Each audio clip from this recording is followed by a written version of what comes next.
This is Matt Latos, and you're listening to the Hometown Real Estate Broadcast Network. Dyson Building Center is one of the oldest family-owned and operated hardware, lumber, and building supply stores in Southern Maryland. They are located in St. Mary's County on Route 5 in Great Mills. Dyson's has an expansive and diverse inventory to help you with all of your home improvement and project needs. Whether you're new to the world of DIY, a tried and true DIY professional, or somewhere in between, the friendly and experienced staff at Dyson Building Center is ready and willing to help you today. In February of 2020, Regency Furniture Stadium and the Southern Maryland Blue Crabs were given what we view as an honor, being named the 4th mass vaccination site in the state of Maryland. Here's a message from Regency Furniture about the honor that it has been and still is to be one of Maryland's mass vaccination sites, getting our community back to safety.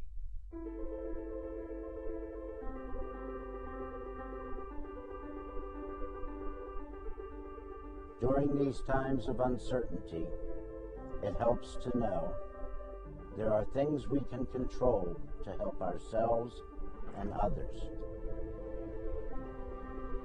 For me, it presents the hope that soon enough, my friends and family will be together again.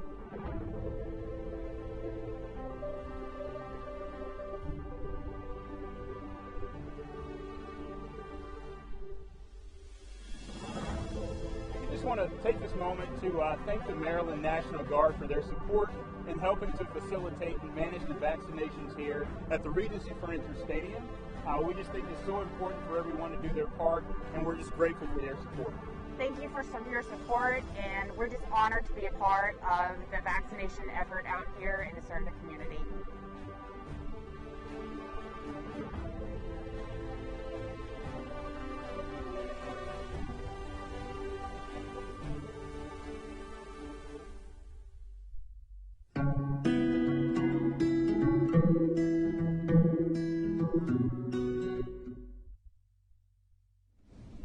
This is Patrick Baker, and you're listening to the Hometown Real Estate Broadcast Network. Good evening and welcome inside Regency Furniture Stadium. Andrew Banster here alongside Matthew Hargrove and Brennan Casera as we take you into a critically important series here at Regency Furniture Stadium. Your Southern Maryland Blue Crabs hosting the Lexington Legends for the first time since mid-August. For the Blue Crabs this evening, it'll be Carl Bryce on the mound, getting things going for your hometown team. Of course, with this being the last series of the year, let's get right into the playoff implications of this contest. We're going to toss something on the screen here in just a moment.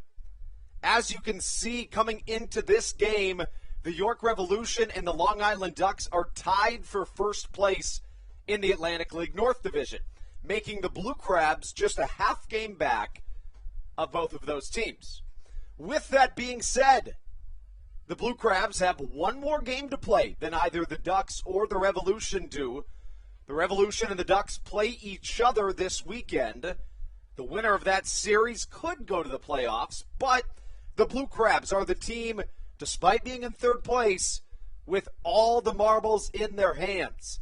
Southern Maryland is the only team that completely controls their own destiny in the Atlantic League North Division second half title race. If the winner is either the York Revolution or the Blue Crabs, those two teams will represent the North Division as the second half champ in the playoffs. If the Ducks end up taking it, it would go to a wild card, which has already been decided. It would be the High Point Rockers. Another playoff note, the Charleston Dirty Birds secured the Atlantic League South Division last night, meaning that one of three teams can make the final playoff spot, either the York Revolution, the High Point Rockers, or the Southern Maryland Blue Crabs. With that being said, Matthew, if Southern Maryland wins all four, forget about it. We're in. You don't have to do any math, any scoreboard watching, anything. It's all right here at Regency Furniture Stadium. If Southern Maryland goes 3-1 in this four-game series, 2 games tomorrow, first one at 2 p.m., well, then things still feel pretty good if you're a Blue Crabs fan, but the destiny not all in your hands. What you need to see happen is one of either York or Long Island not sweeping the series that they play against each other this weekend.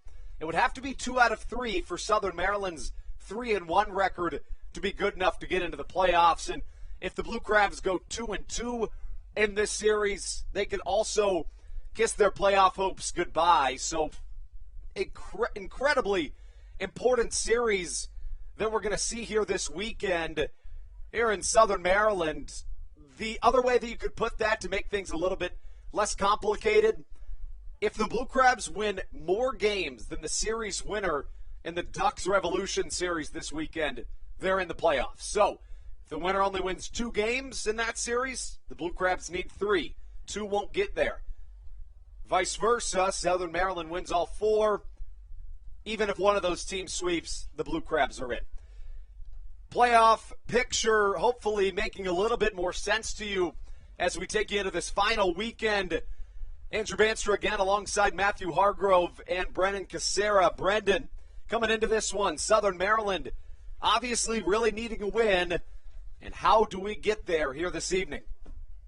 It's all about how you start, and it continues to be that way for Southern Maryland. I think, in a game like last night where the High Point Rockers get out to an early advantage and it's just too much it seems like to overcome, it becomes, a little deflating for your team if you're Southern Maryland. So I think you go back to the way things were the last couple of nights prior to that. Obviously, Southern Maryland, fell early when Darrell Thompson was on the mound, a 1-0 score, but for Southern Maryland, they stayed in the game. They continued to put together good at-bats, made good adjustments the second time through the order, and that's what you want to see. But if they can put runs on the board early, you feel pretty confident about your chances, especially with the bullpen the way it is. Stan Clyburn will have a much easier job managing from in front than behind. It's very true. The bullpen really all available. You'd think this series, the only guy maybe that would be a high-leverage situation type player that maybe unavailable this evening at least would be Dylan Brammer. This evening's pitching matchup, the right-hander Carl Bryce will face off against a former Blue Crab, Zach Westcott. Matthew, when we talk about Carl Bryce on the mound, what does he need to do to get ahead of this Legends offense?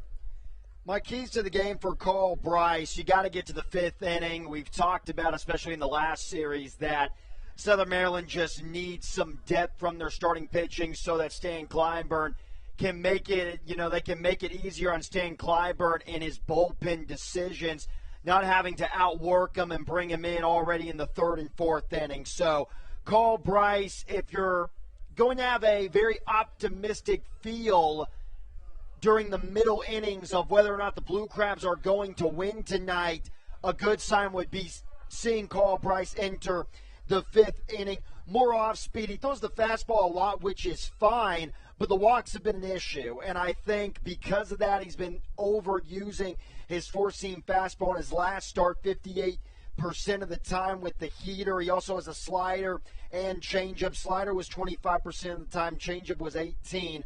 So I think just establishing that strike one with the fastball is going to make it easier on himself and implementing that slider. And if you're throwing the fastball for strikes most of the time, you don't have to be consistently in the K zone with the off-speed stuff. That's going to cause hitters to maybe inch outside of the strike zone and limit the walks. You just cannot be walking people, especially in playoff baseball.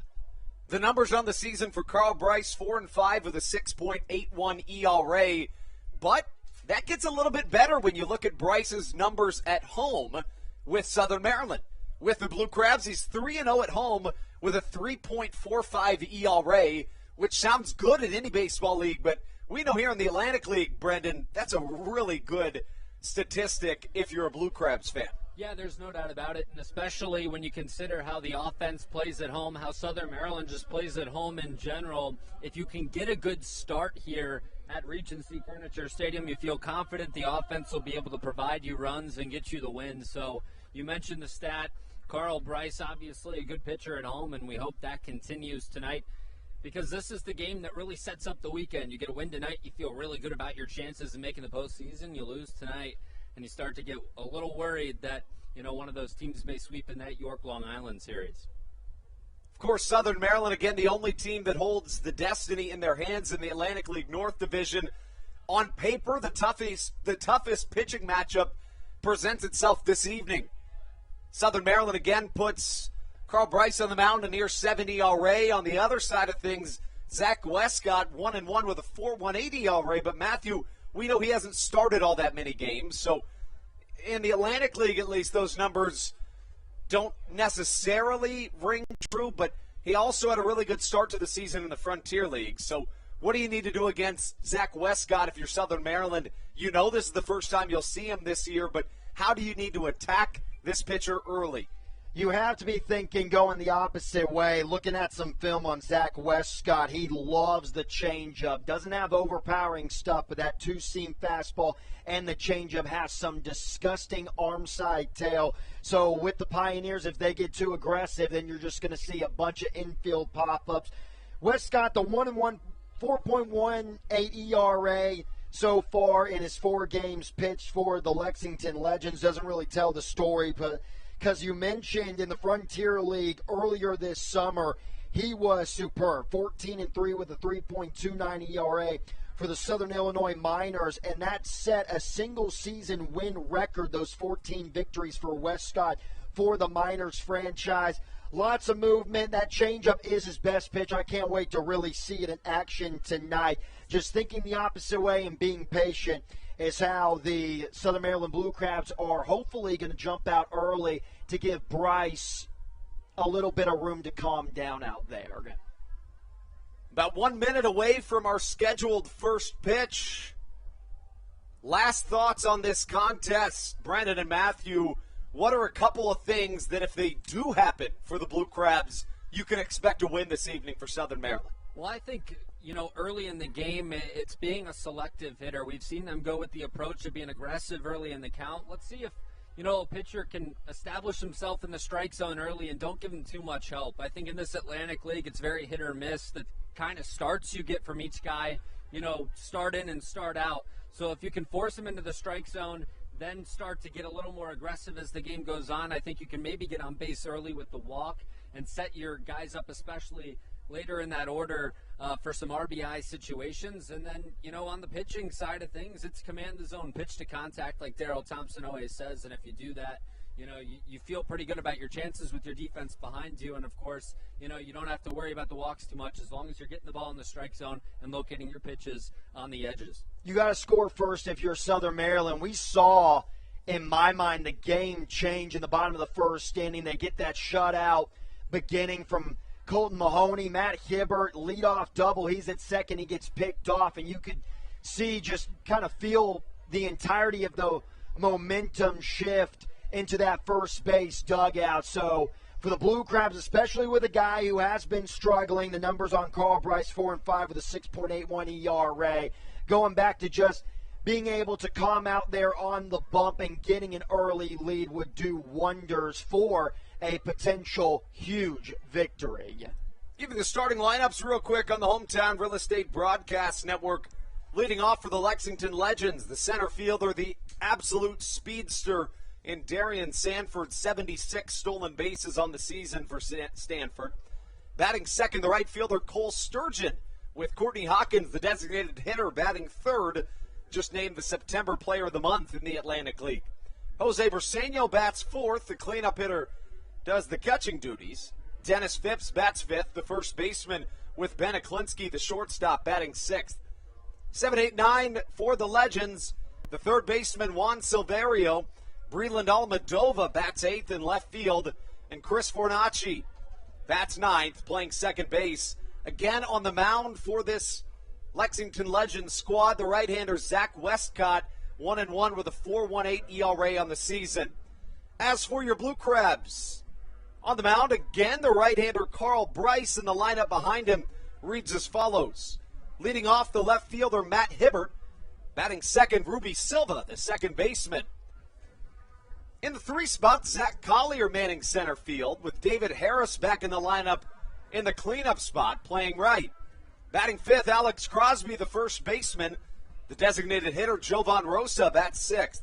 7, 8, 9 for your Blue Crabs reads as follows. It'll be Josh McAdams, the third baseman, Joe DeLuca, the catcher, and Michael Baca, the shortstop, here this evening on an early 5 p.m. start. And that makes sense, guys. We're about a week into October. It's not necessarily usually Atlantic League baseball season, but who doesn't like October baseball? If you don't like October baseball, then I don't know what to tell you. It is the greatest time of the year in my book. And it's crazy to think that the MLB playoffs are going on, and still here in the Atlantic League, we have the regular season happening. The Blue Crabs take the field. It's October 8th. Look at your calendar, folks. It's Crabtober.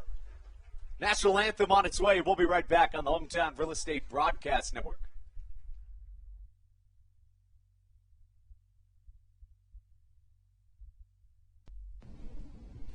This is Daryl Thompson, and you're listening to the Hometown Real Estate Broadcast Network. Chick-fil-A of Charles County has been a proud supporter of the Southern Maryland Blue Crabs since their inception in 2008.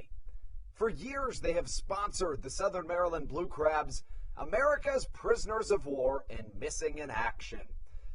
In between the second inning of each game, there is a moment of silence brought to you by Chick-fil-A. The Southern Maryland Blue Crabs appreciate and respect not only Chick-fil-A, but all of those that have served our great country. The seat that they sponsor was made possible by Chick-fil-A of Charles County. Thank you so much, and visit any of your Charles County Chick-fil-A locations today. The Charles County Department of Health encourages you to get the COVID-19 vaccination today. You can get it all over Southern Maryland or no matter where you are across the United States. Vaccinations are offered right here at Regency Furniture Stadium with no appointment needed. Charles County Department of Health and the Southern Maryland Blue Crabs urge you to take one for the team and get the vaccine.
This is Coach Doug's, and you're listening to the Hometown Real Estate Broadcast Network.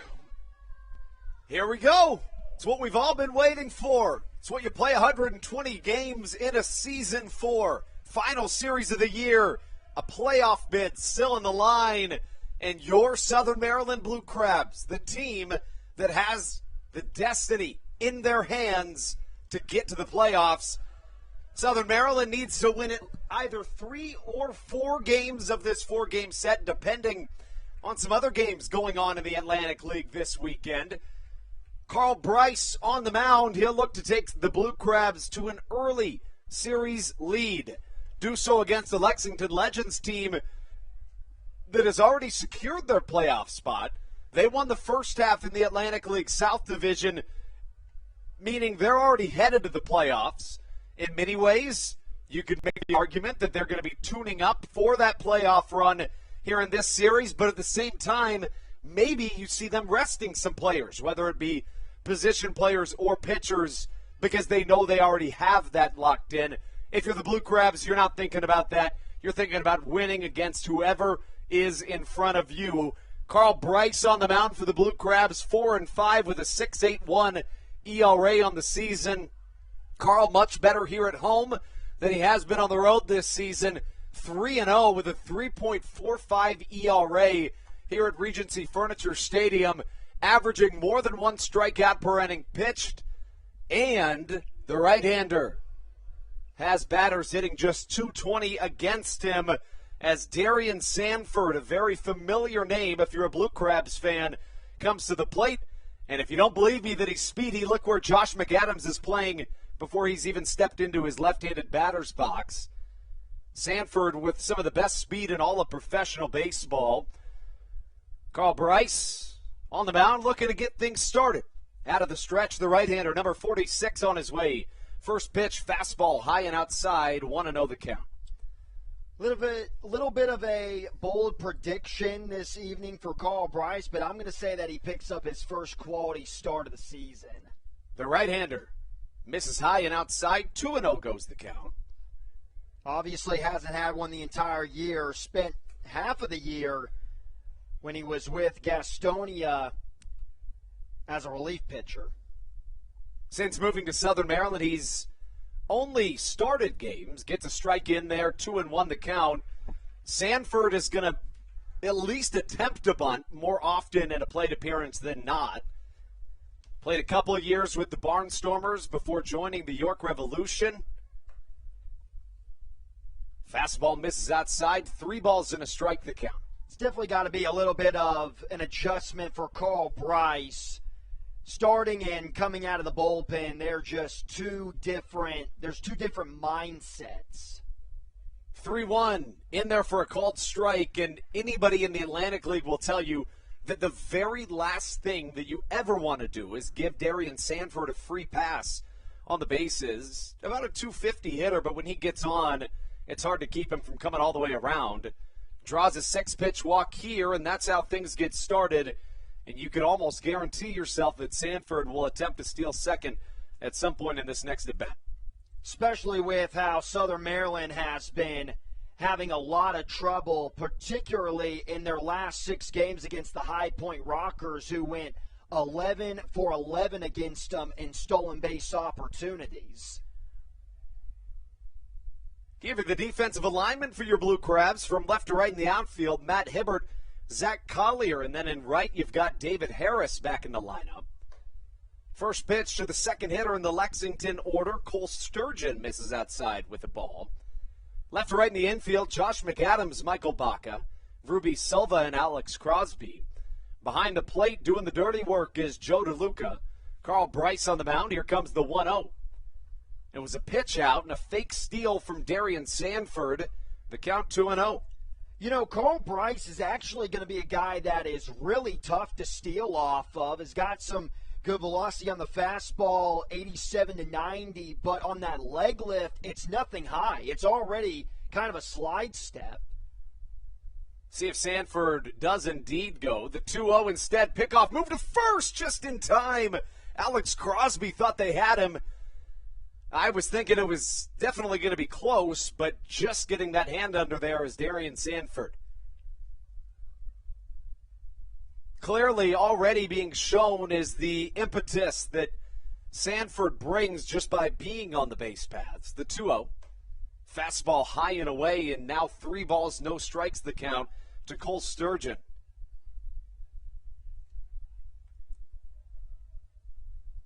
As for Carl Bryce, the right-hander finds himself making his 17th start of the season.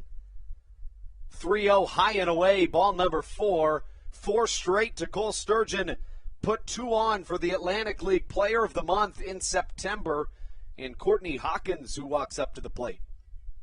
The first 10 pitches that Bryce has thrown has all been fastballs.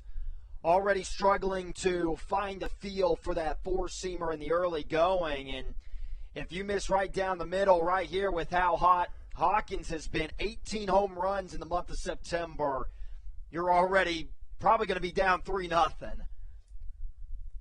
Right on right matchup. Sanford goes on the pitch. The throw to second from DeLuca, not quite in time.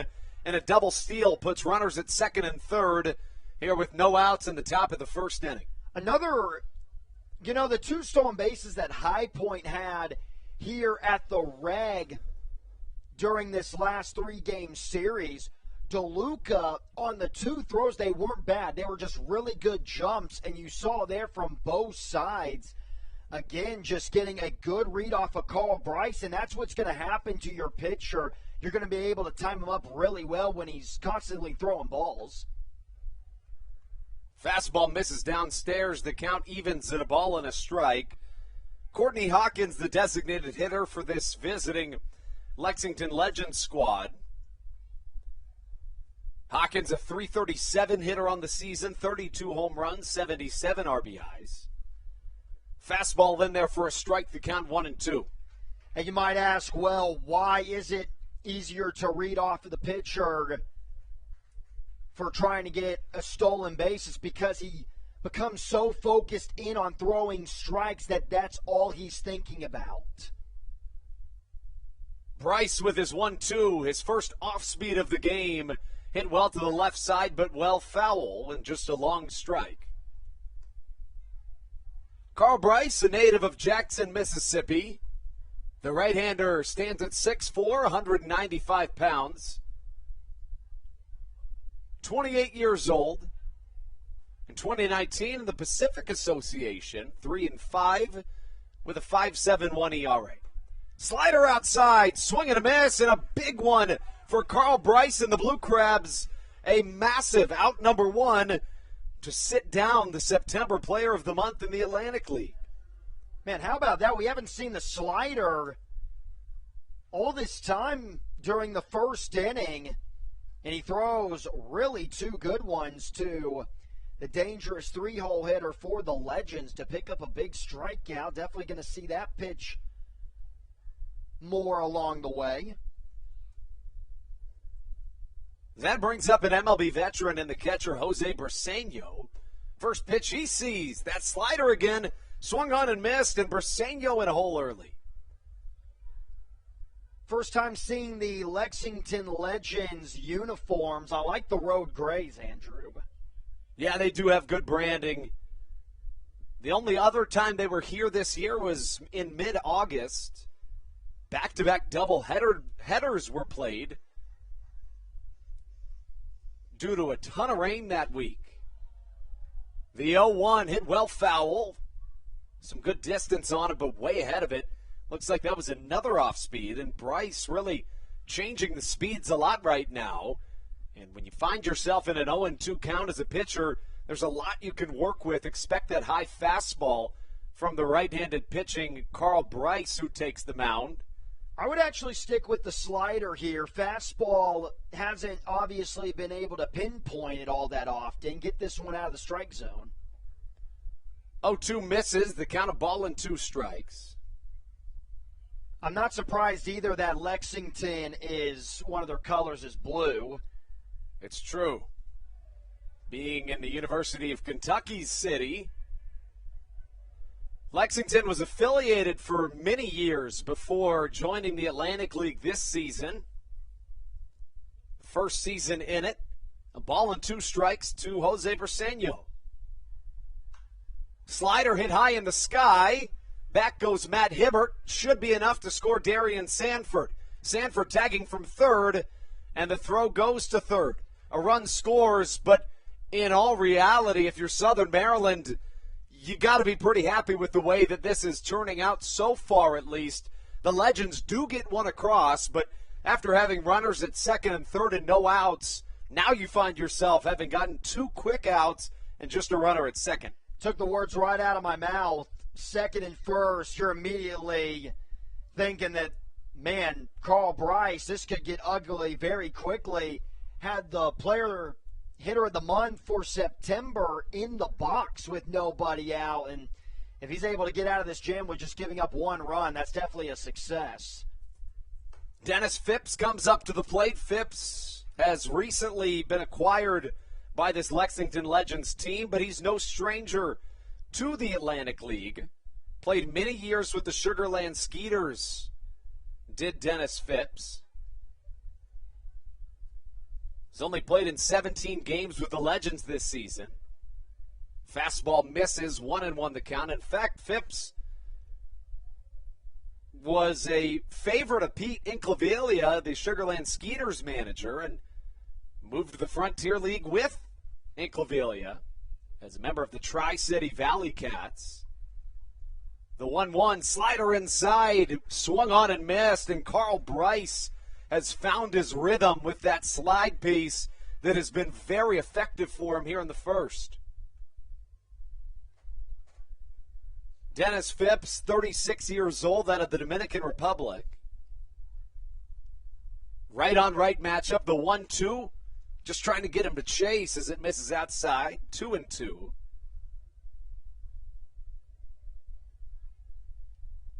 Got the big swinging righty to chase at a high fastball on the first pitch of this AB. Looking to see if he goes back to it.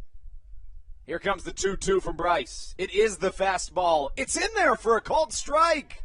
Two of them in this first inning for Carl Bryce, who started with back-to-back walks but locks down, and despite having runners at second and third with no outs, allows just one run here in this top of the first.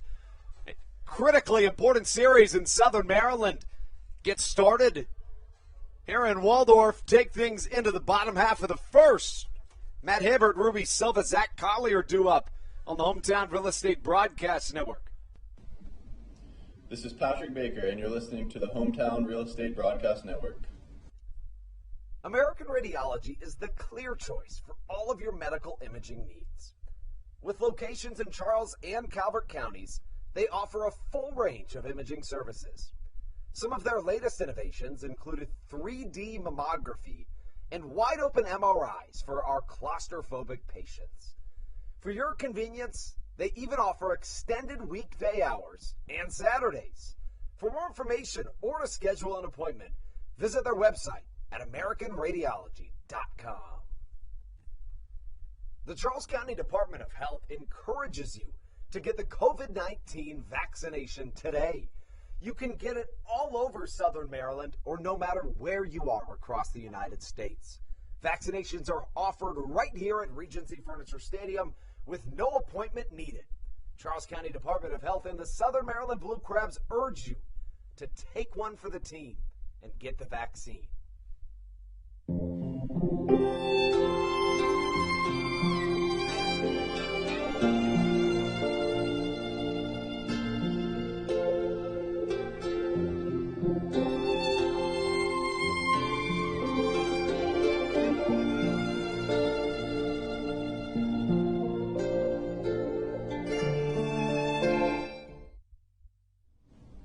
This is David Harris, and you're listening to Hometown Real Estate Broadcast Network.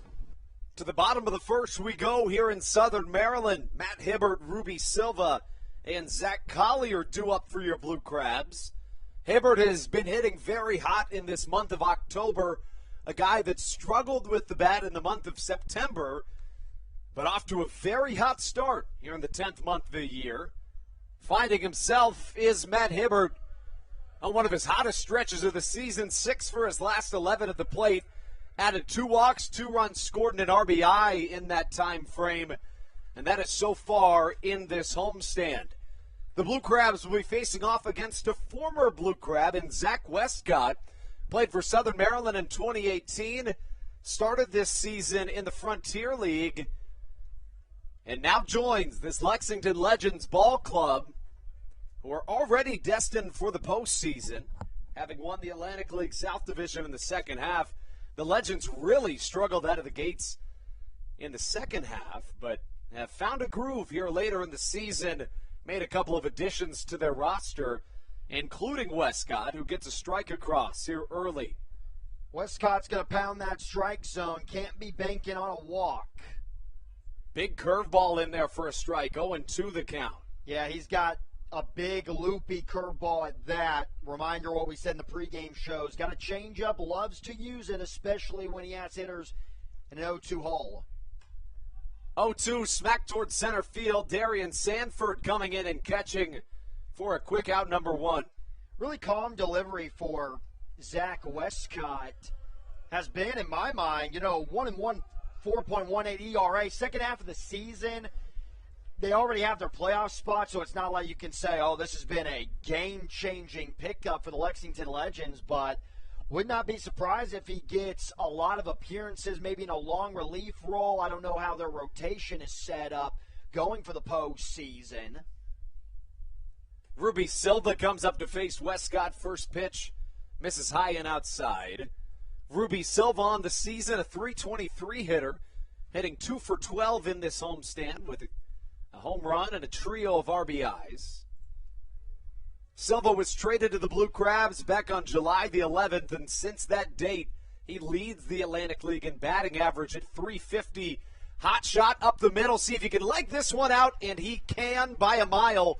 Good try over there from Chris Fornacci. Just better speed from Silva, who legs out an infield single here in the first. Got to see that speed from Silva in the middle of September. Had a couple of extra base hits in that right center field gap. Rounding the bases, a lot of fun to see him move. Now Zach Collier comes up to the plate. It was about 3 weeks ago that Collier in the first inning of a game against the Lancaster Barnstormers made a catch that made ESPN SportsCenter top 10 plays. Westcott back onto the mound. Wears number 16 on the back of that gray Lexington jersey. The first pitch misses outside. One thing, too, with Westcott is his misses outside of the strike zone are just barely off. Always going to stay competitive. Westcott was very good earlier this season as Zach Collier crushes one to the right side. You can't forget about it. Bye-bye baseball. Collier on the second pitch of the at-bat goes deep. The crowd goes wild, and Zach Collier trots around the base paths, putting up a 2-spot in the first inning off of Zach Westcott, and that is exactly what you needed if you're this Southern Maryland team in a playoff push.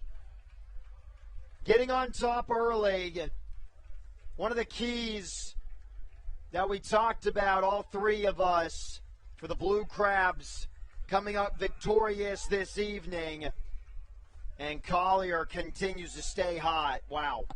We talk about a guy in Zach Westcott that, again, fared very well this season in the Frontier League, but in the Frontier League, with all due respect, you're not going to see that many guys like Ruby Silva and guys like Zach Collier, especially coming back-to-back. Speaking of the Frontier League, David Harris comes up to the plate. He was the 2017 MVP in the Frontier League. Fastball catches outside, 0-2 the count. Quick bounce back from the right-hander on the mound, Westcott. 0-2, just a touch off the plate as David Harris returns from being out a couple of days, tending to a day-to-day injury. 1-2 slider pounded into the dirt. Even a 80% David Harris or, 65% if you want to go lower is crucial to having him, that kind of bat in the lineup. Well struck to the right side.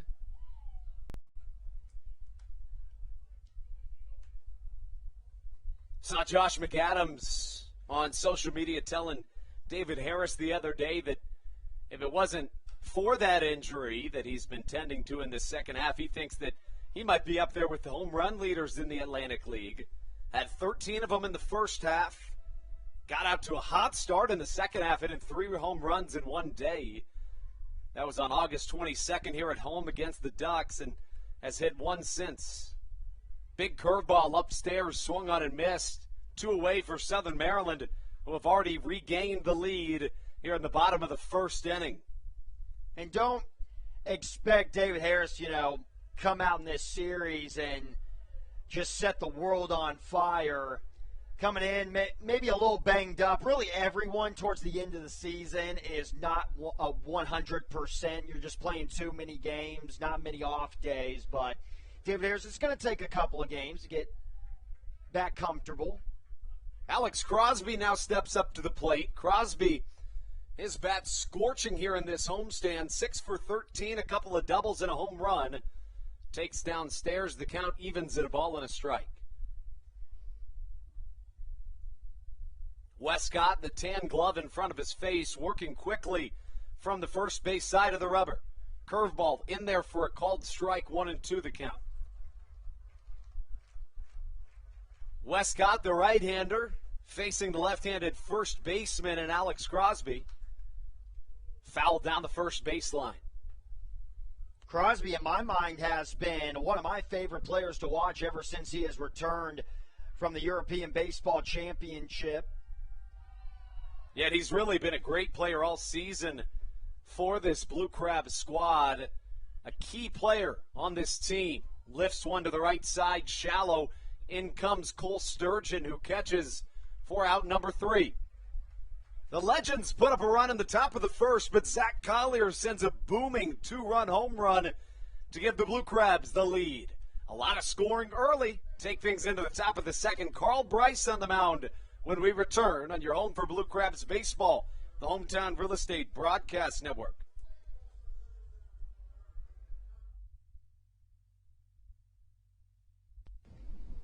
This is Josh McAdams, and you're listening to the Hometown Real Estate Broadcast Network. Did you know that the Washington, D.C. metro area is the 5th most expensive place to live in the entire United States of America? Sometimes finding affordable housing in this area can feel impossible. If you're struggling to find affordable housing, look no further than the Villages of St. Charles by Ross Properties. You can visit them online at villagesatstcharles.com for more information today. Villages of St. Charles. They'll have you safe at home. There's nothing quite like when the Blue Crabs retire the sign. At Wealth Management Partners, they're on your side for your retirement planning needs. It's never too early to start planning your retirement. Talk to the experienced financial advisors of Wealth Management Partners located right here in Waldorf. Call them today at 301-885-0955. Again, Wealth Management Partners. Call them today at 301-885-0955.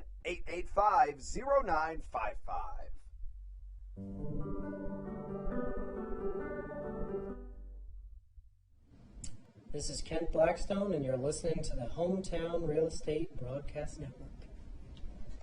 Into the top of the second, the Blue Crabs leading 2-1. If you're just joining us, entering the final series of this 2021 regular season, Southern Maryland hosting the Lexington Legends, who have already secured a playoff spot.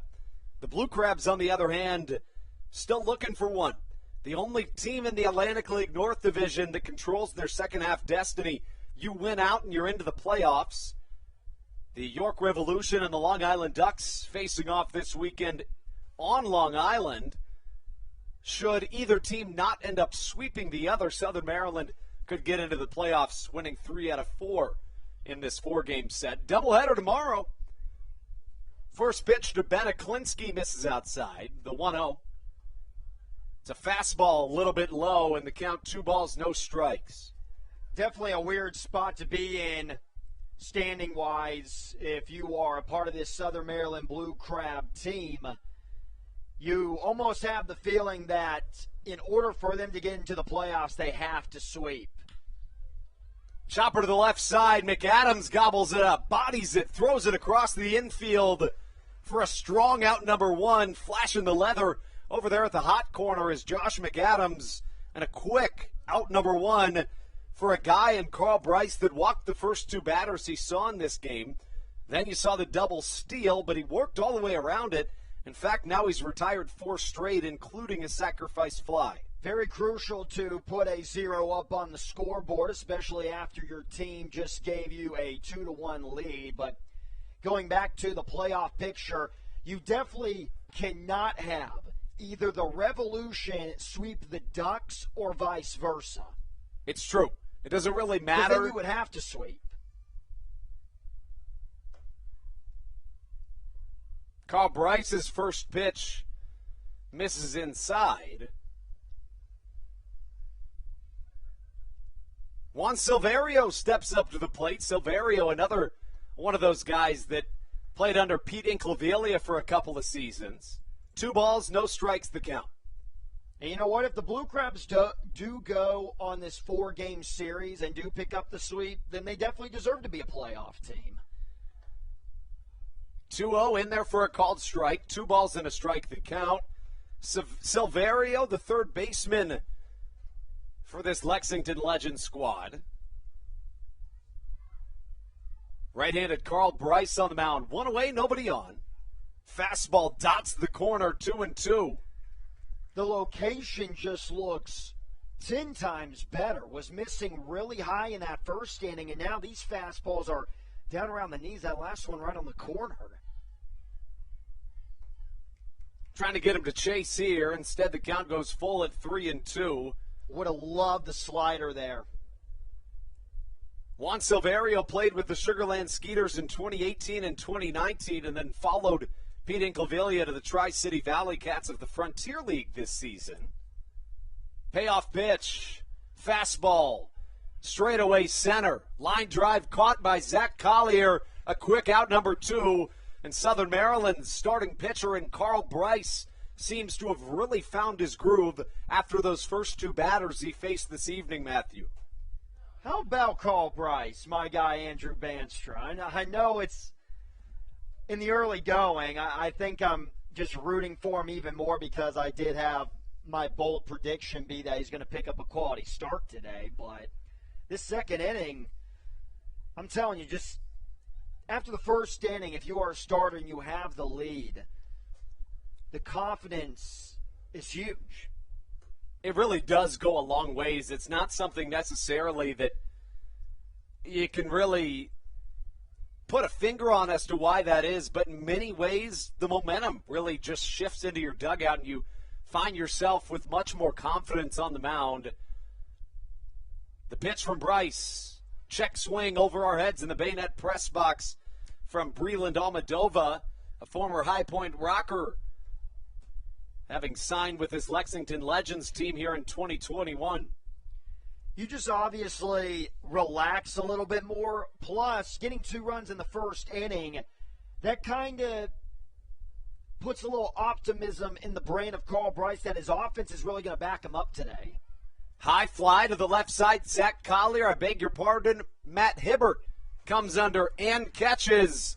A beautiful rebound inning from Carl Bryce. 1, 2, 3, go the Lexington Legends batsmen, and we take things into the bottom of the second inning here on the Hometown Real Estate Broadcast Network. When we come back, it's Jovan Rosa, Josh McAdams, and Joe DeLuca right here on your home for Blue Crabs Baseball, the Hometown Real Estate Broadcast Network. This is Daryl Thompson, and you're listening to the Hometown Real Estate Broadcast Network. When you're in the market to buy or sell a home, call Tony McClure of Century 21 New Millennium and his Grand Slam team, the realtor of the Southern Maryland Blue Crabs since our first season in 2008. Tony and his team of preferred partners includes Tim Murphy of CNF Mortgage and Steve Scott of the Scott Law Group. Together, they will ensure that your real estate needs are nothing short of a grand slam. The quality service you will receive is Hall of Fame worthy. Put Tony's 41-plus years of experience to work for you. Call or text Tony today at 301-928-1280 for your personal Grand Slam experience. Go Blue Crabs. Did you know that the Washington, D.C. metro area is the 5th most expensive place to live in the entire United States of America? Sometimes finding affordable housing in this area can feel impossible. If you're struggling to find affordable housing, look no further than the Villages of St. Charles by Ross Properties. You can visit them online at villagesatstcharles.com for more information today. Villages of St. Charles. They'll have you safe at home. This is Joe DeLuca, and you're listening to the Hometown Real Estate Broadcast Network. To the bottom of the second, Southern Maryland trying to protect a 2-1 lead, maybe add to it. Zach Westcott retakes the mound. He allowed 2 back in the bottom of the first, both of them on a 2-run shot from Zach Collier. Jovan Rosa leads things off. First pitch he sees, changeup in there for a called strike. Matthew, you told us that we were going to see a lot of the off speeds, particularly the changeup. That's exactly what we've gotten so far here at Regency Furniture Stadium. Has thrown a lot of curveballs in that first inning, and it's really good stuff. But the thing about Westcott is because he doesn't have the overpowering fastball, he has to rely on location a little bit more than others. And we've had this conversation in the past earlier on in the month talking about some other guys possibly on the Southern Maryland Blue Crabs team. And Westcott, that home run that he gave up to Collier, just too much over the plate. Hot shot to the left side. Can't handle it. It's short. Ben Aklinski as this one gets over his glove. Probably a single on the board for Westcott. And you mentioned the off speed. You look back to his last start. How about 63% changeups, 31% curveballs, and then in that game he threw just 4 fastballs and 2 sinkers. It's good. All it comes down to is location. And you know what? For Jovan Rosa, who has been really struggling catching up to the high-velocity fastball, I think this is a perfect guy to be facing to possibly get out of his slump. Yeah, I would completely agree. I mean, Westcott's a guy that he's certainly not going to blow you away with the velocity. Last time out, fastest pitch was 88 miles an hour. He's going to try to get you to swing and miss, and you know, Rose is the guy that's going to take advantage of that. Another guy that can really do the same thing is the guy at the plate in Josh McAdams. You leave him a changeup over the heart of the plate, you can basically say goodbye. Yeah, it's going to land on top of the clubhouse roof usually. Really, the pitch that McAdams struggles with is the slider, and that's not a pitch that at least Westcott has thrown of recent. Did not issue a single one in his last start. There's a curveball, maybe a slider, that misses outside, and the count 3-0. It's definitely the curveball, just had some more side-to-side movement like a slider. He almost has 2 different curveballs, does Westcott. One of them is a really slow 12-6, and the other has more of that sliding movement on it. 3-1 the count. And you know, there is pitchers that have a couple variations of curveballs that they'll use. You know who he reminds me of a little bit is, and Brendan could attest to this, but Josh Tomlin, former Indians pitcher, and Zach Davies. 3-1 high in the sky, probably gets out of play. Chasing over at first is Dennis Phipps, who runs out of room, and the count 3-2. Some of me was thinking maybe a little bit of the older Zach Greinke in some ways. Okay. Really not quite Darrell Thompson-esque, but of the same style. In the same school of thought, you could say. Well, Zach Greinke nowadays, some of his changeups or curveballs are actually coming across home plate at, 67, 65 miles per hour, but he changes speed so well and is very effective. Payoff pitch. Swing and a miss from McAdams, and a good job there rebounding after allowing the leadoff single and then falling behind McAdams 3-1. And in professional baseball, if you do have a slower moving fastball, it's not the end of the world, obviously. I mean, we see Westcott, and he's an outstanding professional pitcher in the indie ball level.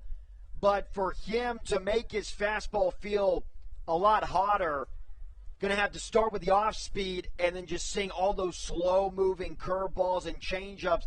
Then you ring him up with the fastball, and now, 87 is instantly going to feel like 92 almost. And a completely different art to approach the game of baseball I as love a pitcher. You know me, I've always loved it. Especially if you juxtapose that to a guy like Carl Bryce, who's really, he's going to blow you away with the fastball but misses sometimes, whereas Westcott knows darn well that if he misses with that fastball, things aren't going to be good for him. So having that accuracy, very important as Joe DeLuca steps up to the plate. DeLuca riding a 12-game hit streak over these last 12 games. The Blue Crabs backstop hitting 21 for 43 at the plate. Westcott, though, is always going to give his team a chance, always going to find the strike zone. That's been just a little bit of a problem for Carl Bryce. Not in this one. He's been really good, especially in that second inning. But, yeah, you mentioned the numbers on the changeup from his last outing. Carl Bryce is like that, but with his fastball almost.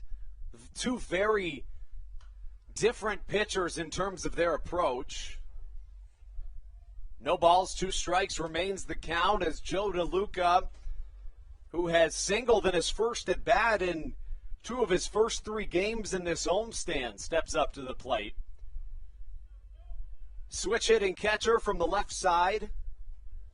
sees that batting average knocking on the door of 300, sitting at 299. The 0-2 once more from Westcott. Fastball elevated, swung on and missed. Snap throw down to first, not in time, and 2 quick outs here from Zach Westcott, both of them via the strikeout. And both of them via the fastball, and just goes back to what I was saying a couple of seconds ago with Westcott setting up the off-speed stuff early on in the AB. So far this season with the Lexington Legends, Zach Westcott 1-1 with a 4.18 ERA. Has allowed 11 earned runs in 23 2/3 innings, walked 11 batters while striking out 20. Michael Baca up to the plate. First pitch he sees misses high and outside. So, Andrew, I believe if the playoffs started today,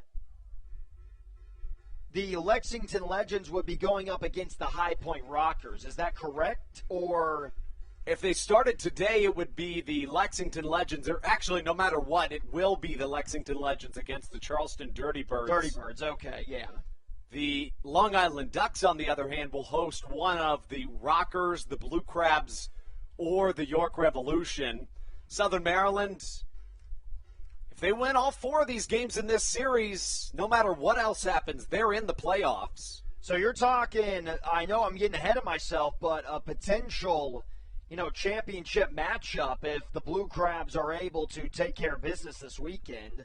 And it would feel, I was thinking about that earlier today, if that is the eventual opponent for Southern Maryland, obviously if that is going to be the case, as Baca watches strike number 3, you want some momentum going into that championship series, and you'd have to win 4 here to do that. Things would line up for Southern Maryland as we get through 2 here at Regency Furniture Stadium. 9-1-2 due up for the Lexington Legends when we return. Matthew Hargrove on the play-by-play right here on your home for Blue Crabs Baseball, the Hometown Real Estate Broadcast Network.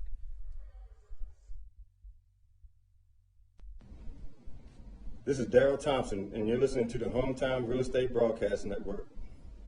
Whether it's Chris Paul, Cliff Paul, Aaron Rodgers, or even the son of a former Blue Crab, Patrick Mahomes, you've seen many athletes endorsing State Farm. That's because your State Farm agent has your back through good times and not so good times. That's why all the Blue Crabs, Daryl Thompson and the whole team, trust State Farm with their insurance needs. State Farm is the company people have trusted for over 99 years to help life go right. Call your local State Farm agent, Greg Conklin, today at 240-776-4289.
This is Kent Blackstone, and you're listening to the Hometown Real Estate Broadcast Network.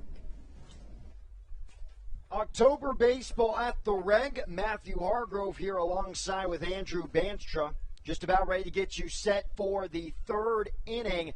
Lexington Legends and the Southern Maryland Blue Crabs, the home team in Southern Maryland, with a 2-1 lead up to this point.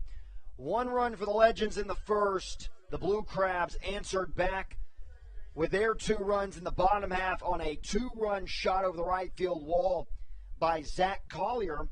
Cole Bryce, who was really having command issues in the first inning, was able to settle down and have a really nice scoreless second. Looking to do more of the same here in the third, facing off against the 9-1-2 hitters in this Lexington lineup. The first offering we see from Bryce is a fastball that dents the outside corner for strike one.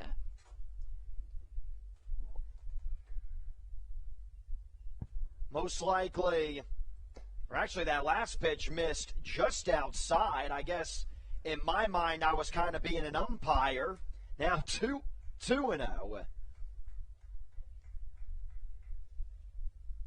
Call Bryce, a guy who, even though he has been starting a lot for the Blue Crabs, works from the stretch. You see that in baseball, that a lot of guys at the major league level or even in a starter's role working out of that stretch position. 3 balls and a strike now to the second baseman in Chris Fernacci. And maybe it's just how Fernacci's standing, but it just doesn't seem like Bryce is getting the outside of the plate on the strike zone. And when that's not a pitch you're getting, it makes things really difficult for a pitcher. High and in, ball 4. Last way you want to start an inning at all. It doesn't matter what the score is with a leadoff walk. And especially to a guy who, coming into that AB, a .234 batting average.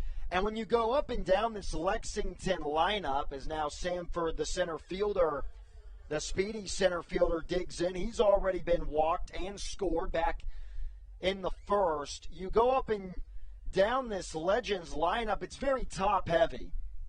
After the fifth guy in Phipps, or at Klinsky, the shortstop, 7, 8, 9 has got to be shut down.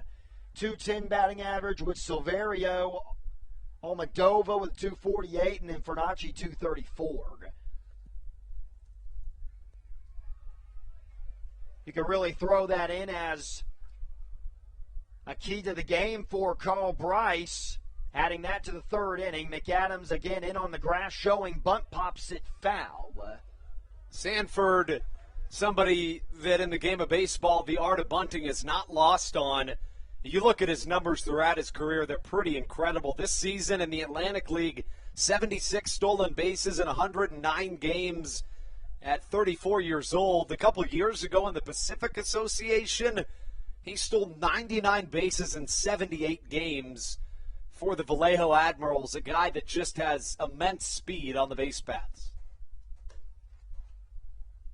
He's been a staple at the independent level, has played indie ball since 2012, drafted by the Kansas City Royals in the 47th round of the 2010 MLB draft from St. Louis, Missouri. Got to wonder if he grew up a Royals fan, maybe playing for your hometown team. That's something that I love to see. It doesn't matter what sport, just guys getting drafted by their favorite teams. But that's something that I always, as a 5-year-old kid thinking that I was good enough to make the major leagues, always told myself that I just would not be able to play for any other team unless it was my favorite. Check swing, did he go around? He definitely did. That's going to be the third strike and a big first out here in the third for Bryce. Third strikeout of the game for Carl Bryce. We know that the strikeout numbers are generally high for the right-hander. Struck out 7 in his first appearance with the Blue Crabs, and generally that's going to be his bread and butter. It's can he limit the walks and get the strikeout numbers high, or really just get quick outs? Any of those three things are going to be a recipe for success this evening for Bryce. Yeah, I think as the first pitch to Sturgeon is right down the Nashville Broadway for strike one. I think that the rest of the way, if he's going to continue to be successful, to lefties, for example, slider inside, working up the fastball high and out. I think that dynamic duo as Sturgeon puts a charge into this one. Deep drive right field. Harris on the track is going to make the catch, running back on the play. So after the leadoff walk to the 9-hole man in Fernacci, Bryce gets the 2 leadoff guys out. And a really good rebound from Carl Bryce, not to mention a fantastic play in right field. If you're Cole Sturgeon, you're thinking to yourself, I don't exactly know what I need to be doing to get on base if that's not it. Something that easily would have one-hopped the wall straight away right field, kind of in the alley. And that's what you're going to get in professional baseball. You have to put it right where it needs to be. Good cut by the D.H. Hawkins. Hawkins, we've already mentioned some numbers, the 18 home runs in the month of September, but he also batted over 400. On the ground to Baca, short. Flip over to Silva, covering the second base bag for the final out. A leadoff walk. Legends are unable to score him. They're still down 2-1 to the Blue Crabs, heading into the bottom half of the third. You're watching Southern Maryland Blue Crab Baseball on the Hometown Real Estate Broadcast Network.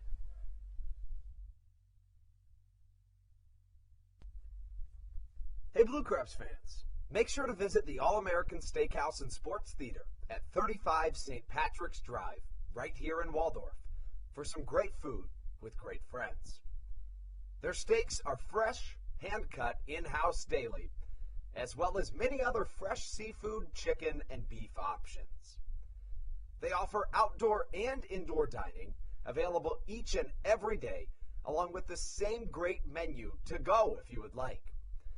Please visit them online at www.theallamericansteakhouse.com. That's www.theallamericansteakhouse.com. You can also visit them on Facebook or Instagram. They have daily specials that you just can't pass up. Thank you, Blue Crabs fans. All Pawn is Southern Maryland's premier pawn shop and is the official pawn shop of the Southern Maryland Blue Crabs. Stop by and say hello today. They've been a part of the Southern Maryland community for 18 years. If you need some cash to hold you over, or if you're just doing some spring cleaning and want to clear some stuff out, please bring it by All Pawn and let them make you an offer. If you have broken jewelry or some that you just don't want anymore, please bring it by and they'll pay you more than anyone in the Tri-County area. They're located on 301 in White Plains, just south of DeMar Road. Go Blue Crabs!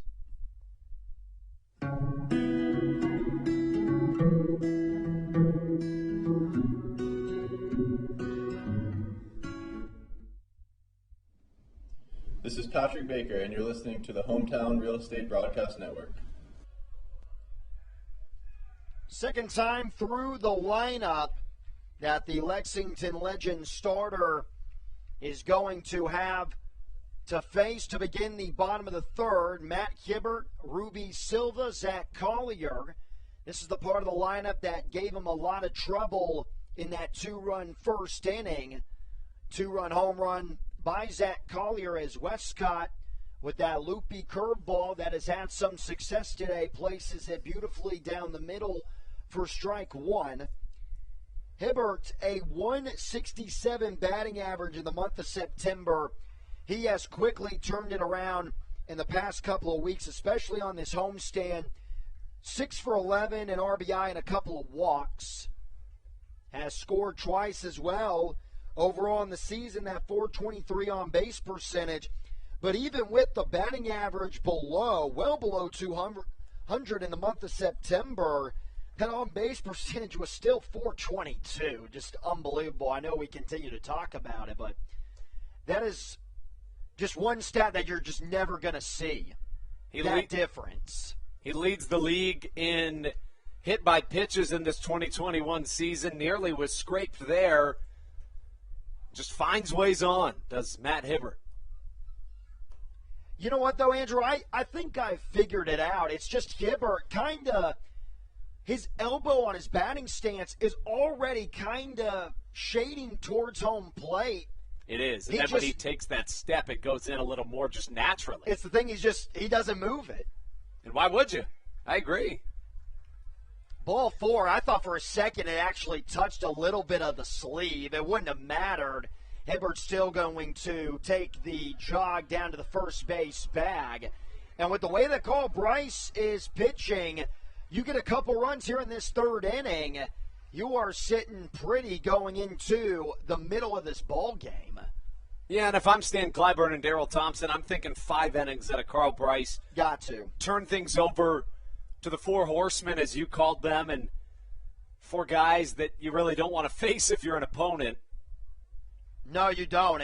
And now that you mention it, I think that would be a perfect headline, perfect storyline going towards the end of the game. You do get Carl Bryce for the 5th and then bring out, I like to call them the 4 horsemen of the apocalypse with Patrick Baker, Dalton Geeky, Briseño, and then you shut it down with the veteran Matt Latos. Southern Maryland in the month of September hit the ball very well, but in August, the best month of the year at .314. This month of October, though, of course, not too much in it, but their second best month in terms of team batting average. Southern Maryland leads the Atlantic League in team ERA over the last 7 days and is top 3 in team batting average, getting hot at the right time from both sides of the ball. But to this point in these last week or two, it hasn't always resulted in wins. No, it hasn't, and we would be the first guys to tell you that up here in the press box every night for the Blue Crab home games at least. But Ruby Silva has had a big part in that really good hitting overall month for the Blue Crabs. Overall in the season, tied for 3rd in the Atlantic League in the hit category with 139, 3 behind the leader. And in that month of August, Silva was the player of the month in the Atlantic League. Hit over 400 in that month, just really on a torrid stretch every single night. Had a Courtney Hawkins month, you could say. Exactly. Deep breath from Westcott. Pickoff. Just checking over on Hibbert. Matt Hibbert has good speed, but on the season, just 5 stolen bases. Had 4 of those in a span of 10 days earlier this season. Was very aggressive on the base paths. And a week and some change in September. Deep drive down the right field line. Will it stay fair? It will, and it's gone. The second 2-run bomb of the ball game for Southern Maryland. Now on top 4-1. Bye-bye baseball. Ruby Silva going yard. Second home run of the homestand. Give him 18 on the season and 71 RBIs for the Cuba native, who gives the Blue Crabs a 4-1 lead. Silva knew it had the distance right off the bat. All it needed to do was hook to the left of that right field foul pole, and it most certainly did. How about the firepower in the early going? Already the second home run, the guy in the box, he has one of them. Tried for another, he's going to pop it out of play, 0-1. So for Westcott, who, I thought this was going to be a really interesting pitching duel. I thought, Carl Bryce, we were going to see something from him in Westcott. You like what you see on the Frontier numbers, and the ERA for the Atlantic League just over 4 is actually pretty good with all the great offensive numbers from the 8 teams. Slow roller to second. There's out number 1. But I thought, I certainly wouldn't have guessed that we would have already seen 2 home runs off of Westcott before the 4th inning. Ruby Silva, he loves to hit at Regency Furniture Stadium. Coming into the contest tonight, a .347 batting average in Waldorf with 6 home runs and 24 RBIs. That is home cooking to a T. David Harris is going to take strike 1 on a curveball that pins the outside part of the plate. Alex Crosby waiting in the on-deck circle. Another loopy curveball goes all the way to the backstop. Harris is 0 for 1, a strikeout. Back in the first inning, 273 hitter. Dangerous spot to be in when facing Harris. And you know, Andrew, you mentioned how Harris thought that he could be up there in the home run category. I definitely agree with you. He's got that kind of pop. Line drive center field, but it's going to go right to Samford for out number 2. Yeah, he has tremendous power out of that right-handed batter's box, a guy that you really like to have in your cleanup hole. And, you know, he's been able to have a handful of doubles, triples, and things of that nature. But, you know, while he's definitely still producing, you can see just the way he walks off the field right now, clearly not at 100%. Sadly, as Alex Crosby is entering the box now, sadly, I don't really know what to do with the scoreboard watch. Nobody's playing yet, and I want someone to play, Andrew. And even when they do, line drive, that's going to get into right field. Just over the leaping grab. Thing is even when they do play, who do you root for? You know, because with York and Long Island playing each other, the Blue Crabs, really all you're rooting for is not a sweep. As long as one team takes 2 or 3, which has to happen, you know, that's all you're rooting for. So I guess in some senses, I don't know. I don't know who you root for. I guess you're rooting for the team that you don't think has the better chance to sweep, and I would say that's the York Revolution. I definitely could see, you know, both teams are playing great. Here's Javon Rosa now, a single already. Hit a scorcher to the shortstop. And Aklinski couldn't handle it, though. I mean, both teams are playing great, but Long Island is just not going to get swept. That's just not going to happen. Especially going into the playoffs, you're right. So, you know, York picks up a win tonight. You would assume Long Island's going to win the next day.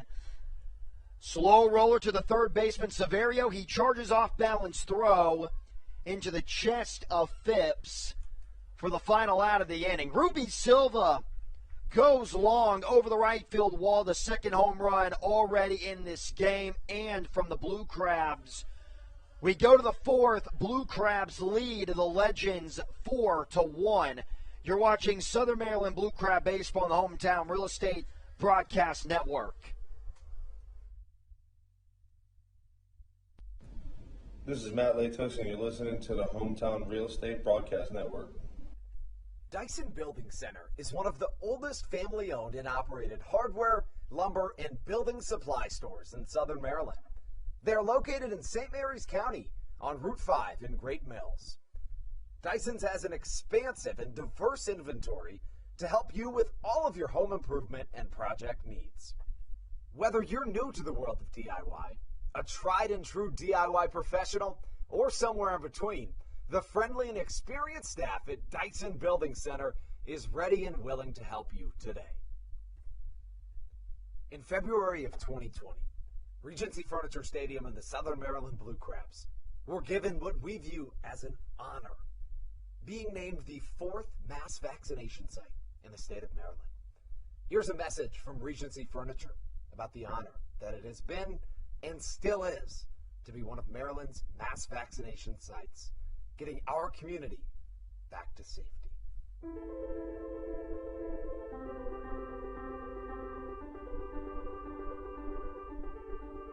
During these times of uncertainty, it helps to know there are things we can control to help ourselves and others. For me, it presents the hope that soon enough my friends and family will be together again.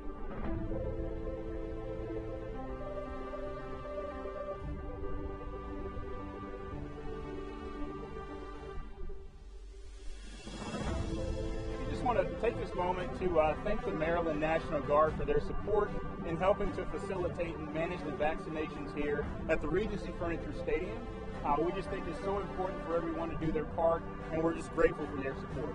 thank you for your support, and we're just honored to be a part of the vaccination effort out here in the certain community.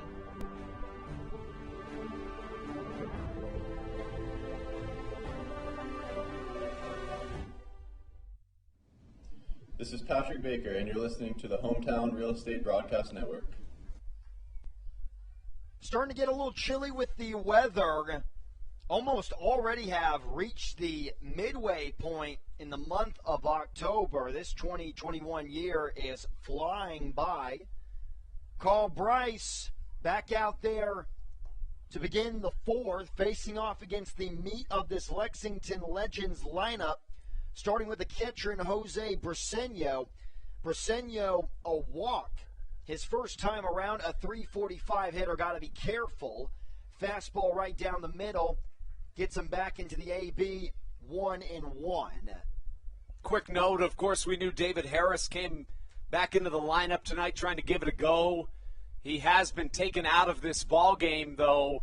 It is Tucker Nathans moving to second. Harris is out, and then Ruby Silva goes from second to right.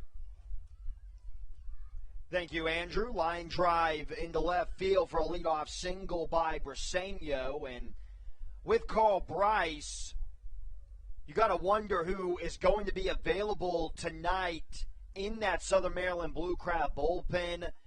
You mentioned early on in the broadcast, as now here's the first baseman in Phipps with that neon green tape towards the knob of his bat. You got to wonder, like you said, Brammer, we're most likely not going to see him tonight. We saw Briseño and Latos. We've seen them quite a bit in this series, but my mind immediately goes to Dalton Geeky and Patrick Baker, especially Baker. Haven't seen Baker in a couple of days. Last appearance was just about a week ago, 5 days ago, on the 3rd of October. High pop-up gets out of play, now 1-2. Aglinski waiting in the on-deck circle. Phipps, he's 0 for 1. Does have a strikeout. Came on a slider. Carl Bryce has him in another difficult hole again, 1-2. Let's see if he goes back to the off-speed. He does, but it's nowhere close to the strike zone. DeLuca, we've mentioned it a couple of times, but his ability to actually, literally be a brick wall back behind home plate has been incredible in this homestand. And of the utmost importance, something that often gets overlooked as a catcher. Sometimes you just expect it, but with DeLuca, it's fair to expect it. Second time that Phipps has gone down via the punch-out. Another strikeout for Carl Bryce. He's racking them up tonight. Yeah, give him 4 on the day, 3 of them swinging. Had 2 in the first inning, 1 in the third, and now here another in the fourth.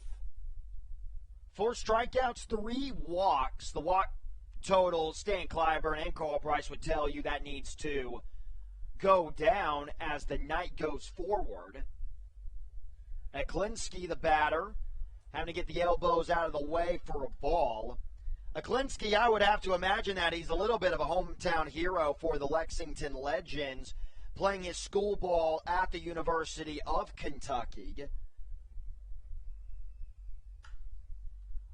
And it actually helps him out a lot that he is playing for the Legends, because he has gone back to get his degree with the Wildcats. He's going to finish his schooling in December, began his senior year semester in the beginning of 2021. Off the end of the bat, heading towards foul territory down the right field line, but it's going to land. It's actually a catch. Really nice play there from Ruby Silva, moving from second to right, making a great snag.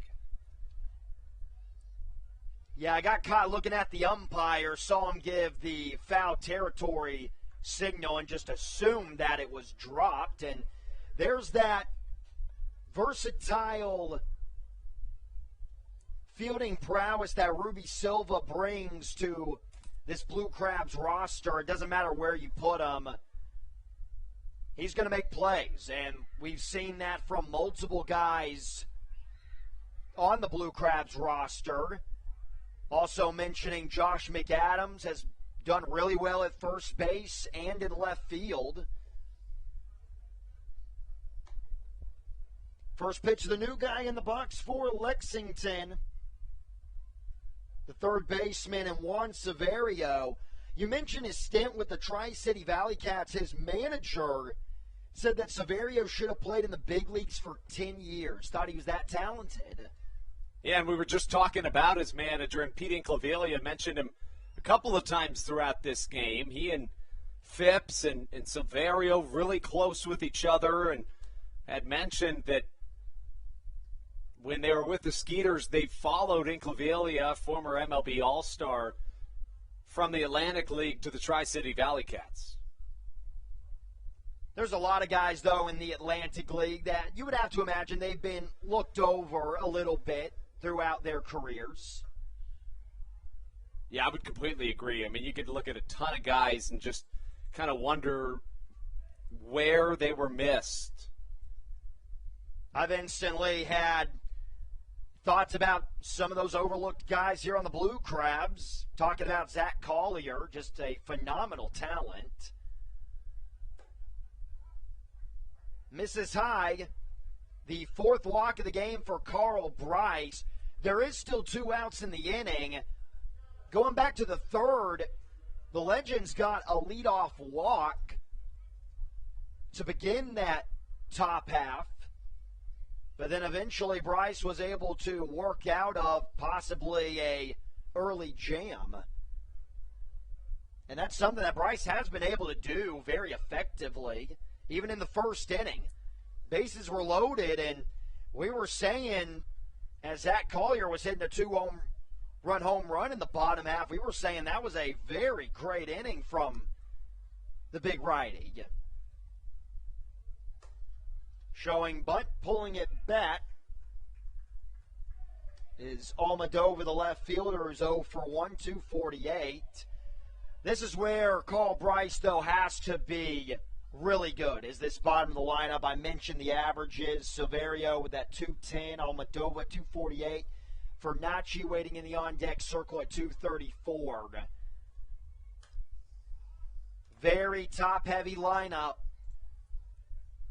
And you just have to assume, if you are a Blue Crab fan, that it's a matter of time before the Legends' top-heavy lineup is going to start to get good swings off of Bryce. That's why being shut down against 7, 8, and 9 is so crucial. Yeah, it really is, and, speaks again to the point where you'd really love to give the bullpen a really good opportunity in this contest. Look back at second, the 0-2, way outside to Luca. Looking like Spider-Man on that catch. Diving. Here on trick-or-treat night at the stadium. Yeah, Halloween night. I have seen a superhero. I saw Captain America. Trying to point out, I've seen a couple of princesses. A ton of Minions. Minions? Yeah, don't you see the Minions in right behind Is that what they are? I think so, yeah. That is awesome. All the yellow-shirted individuals, I think those are all supposed to be Minions. I've never seen that movie, so I don't really know. But I have to stop you there. I think I just struck a chord. No, you really did. That's a sin, to be honest. The 1-2. Jammed him. Pop up to the second baseman, Nathans. He'll get under it to make the catch for the final out. Bottom of the fourth, Carl Bryce, that man, still getting out of some pretty big jams in the contest tonight. Blue Crabs lead 4-1 over the Legends. You're watching Southern Maryland Blue Crab Baseball on the Hometown Real Estate Broadcast Network.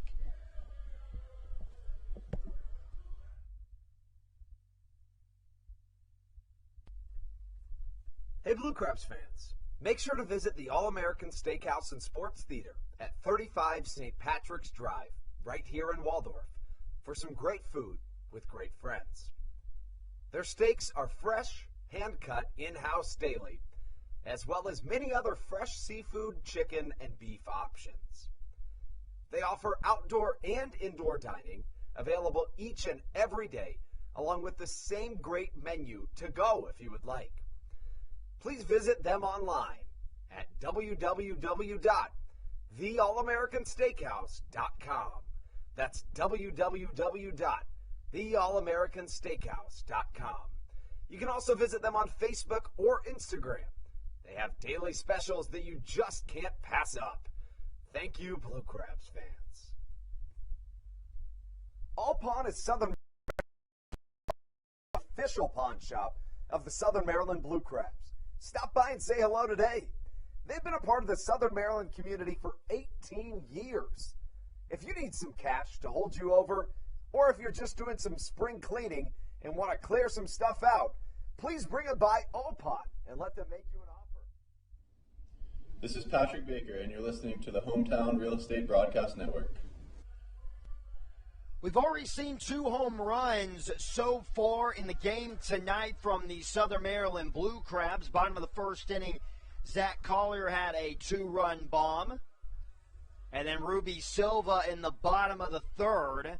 And because of those home runs, the Blue Crabs have a 4-1 lead over the Lexington Legends in a must-win game on this Friday night in the first week, a little past the first week of October. Josh McAdams going to work. You got 7, 8, and 9 due up for Southern Maryland to begin the bottom half with DeLuca waiting in the on-deck circle and Micah Baca in the hole. Josh McAdams, hard ground ball over to the shortstop, Aklinski. Couple of shuffles, throw on to first for the first out.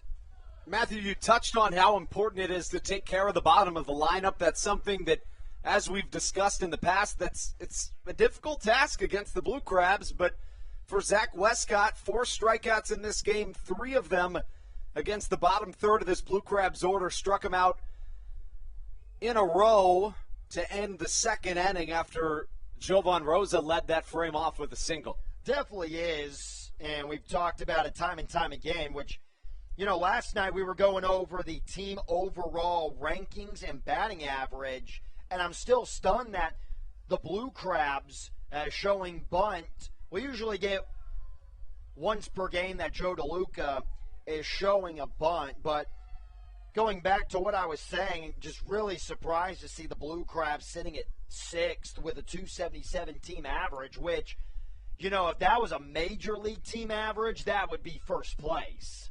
Well, and we talked about it last night, too, in that the Blue Crabs were in 8th place by a long shot through the first 3 weeks of the season, but then had a 2.5-month stretch with the best batting average, best ERA, and best record in the league, which really obviously revived their season after that 4-11 start. This ball is hit on a line, right center field. Sanford showing off the speed, getting to that ball quickly. He had a really good jump. 2 hard hit balls for Southern Maryland, but it doesn't matter. Quickly 2 up and 2 down for the righty Westcott. Now, for Darian Sanford, the game is shifting away from guys like that. Guys that are really fast, don't have a ton of power. Well, Sanford's only had a couple of home runs in his entire career, but when he can do things like that and then get on base and go all the way around, it reminds you that that's a really, really valuable player to have on your team. With really anybody else in center field, that probably drops for extra bases. It is, and I love that you bring up this conversation, but guys like Sanford, the home run ball just means a lot more than speed nowadays. When you really look at the rosters at the major league level, and I think a guy that kind of tried to reverse that saying that came up in the Reds organization was Billy Hamilton. And there's a lot of people that would argue that he did not work out for Cincinnati. And I think that having a guy like that really hurts the chances of Sanford and a lot of people having the mindset that Hamilton ruined it for guys like him. Yeah, you look at Darian Sanford on his career, a .297 slugging percentage. Michael Baca's going to be jammed right to the second baseman, Fernacci. Throw over to first. A 1-2-3 inning for Westcott. Might have been his best inning of the night. Almost halfway through here in Waldorf. Blue Crabs on top of the Legends 4-1. You're watching Southern Maryland Blue Crab Baseball on the Hometown Real Estate Broadcast Network.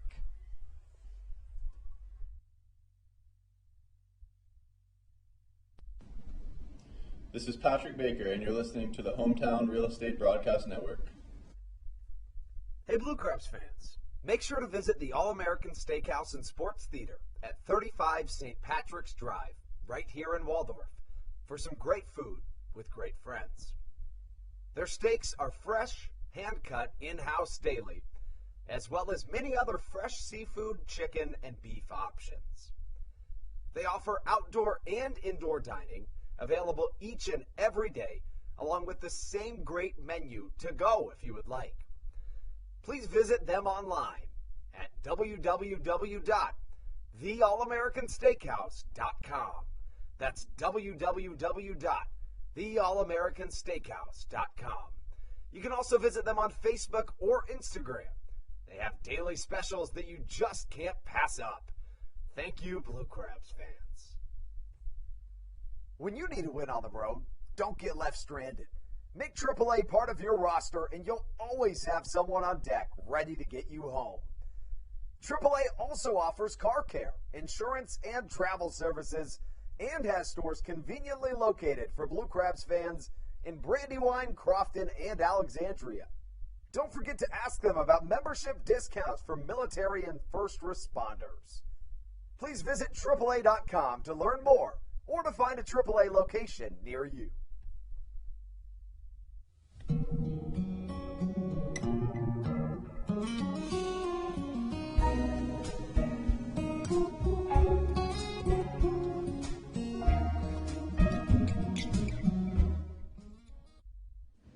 This is Dalton Geeky, and you're listening to Hometown Real Estate Broadcast Network.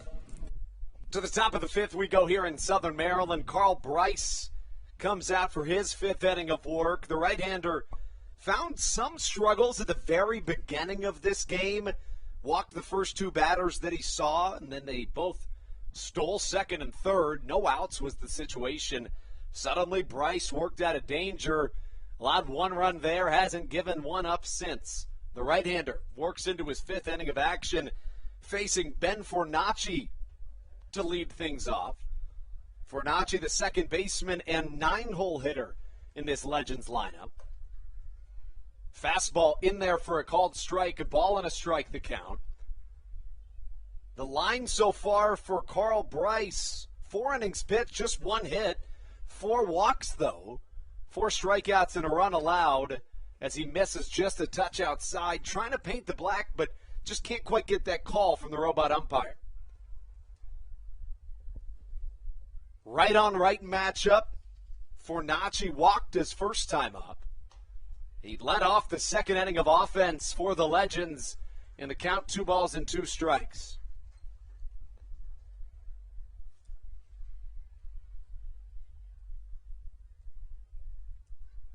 Two up and in, and it hits Fornacci on the elbow. And for Carl Bryce, he is now allowed the leadoff man on in 4 of his 5 innings worked. Generally, that can be somewhat nerve-wracking if you're a Blue Crabs fan, in that you worry that at some point that's going to come back to bite you for your starting pitcher. No action in the bullpen yet here, Brendan, as we welcome Brendan Casera onto the Hometown Real Estate Broadcast Network with Darian Sanford coming up. Brendan, what have you seen to this point in the game? Well, I think early you saw a good adjustment from Carl Bryce, unable to establish that fastball in the strike zone. And bunt up the middle.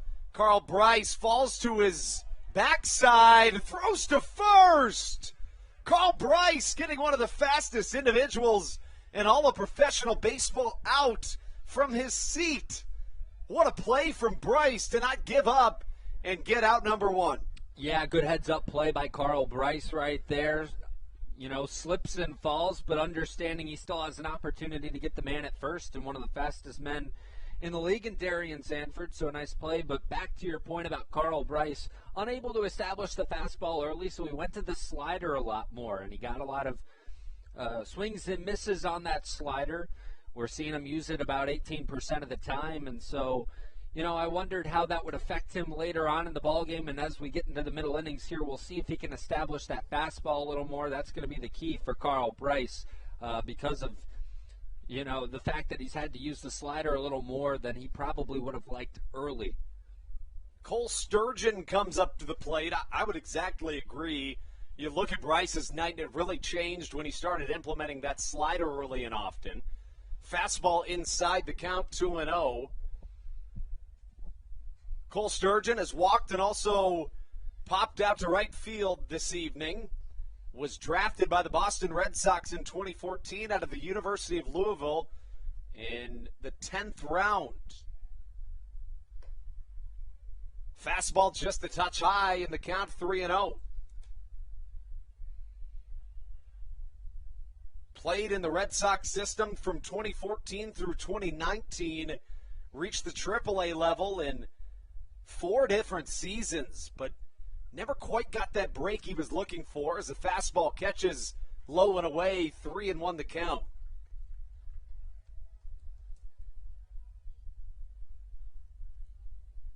As for Cole Sturgeon, started this season with the Milwaukee Milkmen of the American Association, then joined the Legends, the 3-1. High and inside as DeLuca spins like a top, puts it in the back of his mitt, and watches Sturgeon trot to first with a walk. And that being the concern, you mentioned the walks, and especially the walks early in the innings for Carl Bryce. The concern is now it looks like Matt Latos going to make his way out there to the mound. And you really love to see that. I've noticed it always, but Latos is a true leader in the clubhouse. I'll never forget the time that I saw him giving hitting advice to somebody, and it just really shows you how high IQ of an individual Matt Latos is, and I've seen it more and more this year. He's just stepped up in so many ways to help out, guys that don't have as much experience, especially at the level that he's played at. And to be completely frank with you, I could realistically see Matt Latos being a manager someday.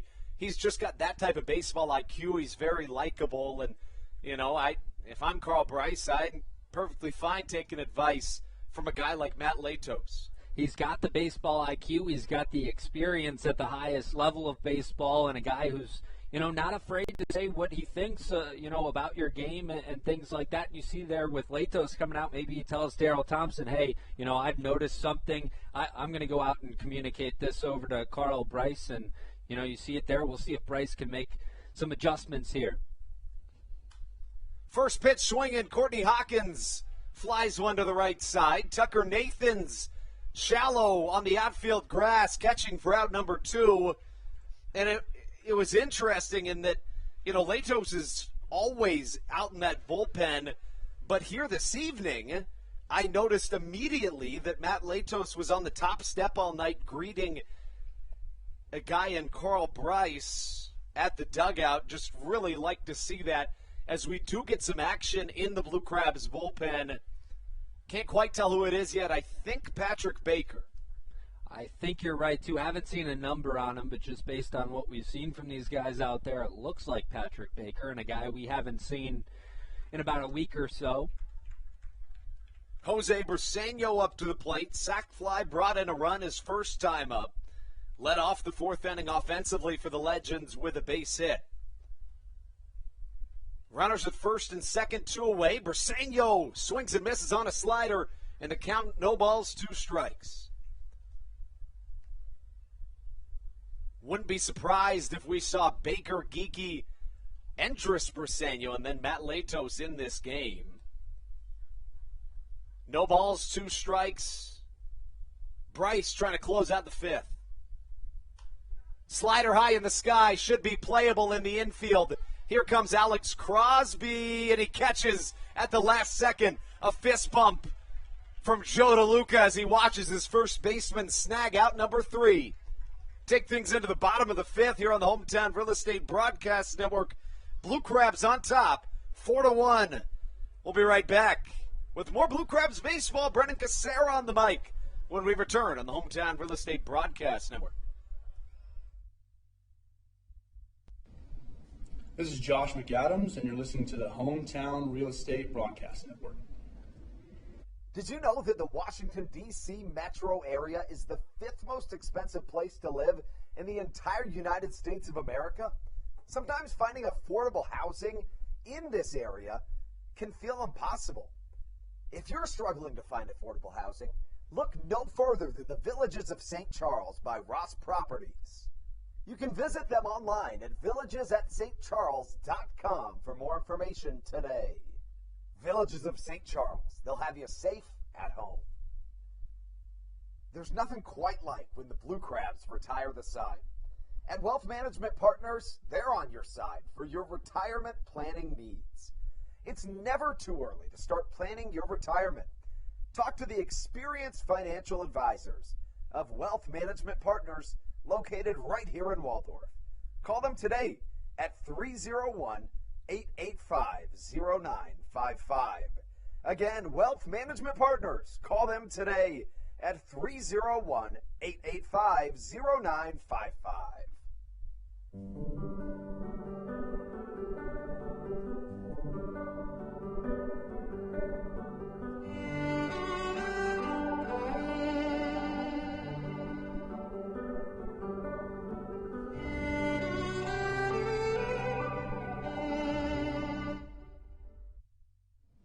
This is Kent Blackstone, and you're listening to the Hometown Real Estate Broadcast Network.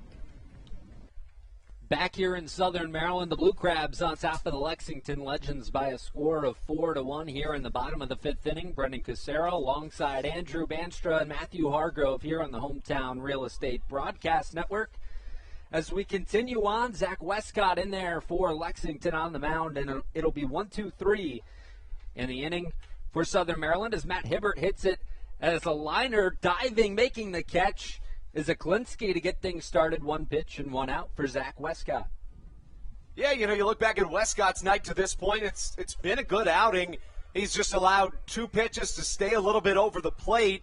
And, Brennan, when you're a guy like Westcott that can't overpower with velocity, if you leave something over the plate to guys like Ruby Silva and Zach Collier, you know that this is going to happen. And those have been the 2 mistakes he's made tonight. Southern Maryland's made him pay for it on a pair of 2-run home runs.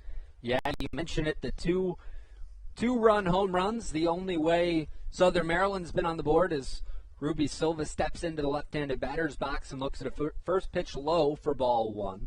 A 2-spot in the first, a 2-spot in the bottom of the 3rd as well for the Blue Crabs. Have them ahead 4-1 as the second pitch is swung on and missed by Silva. It'll be 1-1. The count is even. Lexington got on the board in the first inning, and that is all they've been able to muster so far. Just 1 run on a sacrifice fly from Jose Briseño as the 1-1 pitch is fouled back for strike number 2. 1-2 the count to Ruby Silva. Looking at Zach Westcott so far this evening, it's been changeup, curveball, fastball, sinker for him, using the changeup the most. According to our baseball savant pitch tracker, is pitch number 4, the at-bat is outside, so 2-2, the count is even up to Ruby Silva. Silva with that 2-run shot back in the 3rd inning. Gave the Blue Crabs the lead that they hold right now as he fouls that one off. Once again, we'll do it at 2-2 the count. Quick note, that's something that you'll always see Ruby Silva do, and it's just a high baseball IQ thing. Every time he fouls one into the ground, he runs and picks it up and throws it away so the pitcher can't use that ball again to get an advantage with maybe any divots on the ball. The little things. The 2-2 to Silva is fouled away. Once again, we'll do it at 2-2. Silva is 2 for 2 on the night. He'll be followed by Zach Collier. Both of those guys responsible for the home runs in this game. Silva with a single as well tonight, batting average up to .326 as he fouls that one back once again. 2-2 the count. Ruby Silva working against Westcott, not going to make anything easy for the right-hander. as Westcott comes set once again, the 2-2. This one ripped over to second base, gloved by Fornacci, thrown over to first, and that'll be out number 2. If you're the Blue Crabs in this series, obviously you know what's at stake. You need to win 4. You need to win probably 3, maybe 4, especially in the series opener. It's so important. The offense all year has revolved around guys like Ruby Silva and Zach Collier. These two coming up big tonight, and that can have a ripple effect on not just this game but also this series. You mentioned the wins Southern Maryland needs this weekend. Long Island and York should be just getting started right now. So a 6:35 first pitch over there. That's the game to keep your eyes on tonight as this game continues on here in Southern Maryland. The first pitch to Collier was fouled off, so 0-1 goes the count. With 2 down in this bottom of the 5th inning as Westcott kicks and fires. That one's ripped out towards right field, and it's going to get out of here for Zach Collier. Make it a 2-home run night for him, and a Blue Crab lead that moves to 5-1. Bye-bye baseball. Zach Collier doing his thing. Needs to come up big, and you can just tell the Blue Crabs are playing with a little bit of a chip on their shoulder this evening. They know what's at stake, and Zach Collier, the ringleader in this evening's offense. Home run number 14 on the season. RBI number 55 for Zach Collier, and he's been a staple in this Blue Crabs order of late and throughout this entire season. And he comes up big right there, making this a 4-run advantage for Southern Maryland. So now it'll be Tucker Nathans to the plate, and he skies this one out towards center field. Going back is Sanford, and should make the easy catch. He does. So that's how the inning will end, but not before Southern Maryland is able to put one on the board. A big home run from Zach Collier on a solo shot makes it 5-1 Blue Crabs. And we will move on to the 6th inning right here on the Hometown Real Estate Broadcast Network. You're watching Blue Crab Baseball. This is Daryl Thompson, and you're listening to the Hometown Real Estate Broadcast Network. Chick-fil-A of Charles County has been a proud supporter of the Southern Maryland Blue Crabs since their inception in 2008. For years, they have sponsored the Southern Maryland Blue Crabs, America's prisoners of war and missing in action. In between the second inning of each game, there is a moment of silence brought to you by Chick-fil-A. The Southern Maryland Blue Crabs appreciate and respect not only Chick-fil-A, but all of those that have served our great country. The seat that they sponsor was made possible by Chick-fil-A of Charles County. Thank you so much, and visit any of your Charles County Chick-fil-A locations today. The Charles County Department of Health encourages you to get the COVID-19 vaccination today. You can get it all over Southern Maryland or no matter where you are across the United States. Vaccinations are offered right here at Regency Furniture Stadium with no appointment needed. Charles County Department of Health and the Southern Maryland Blue Crabs urge you to take one for the team and get the vaccine.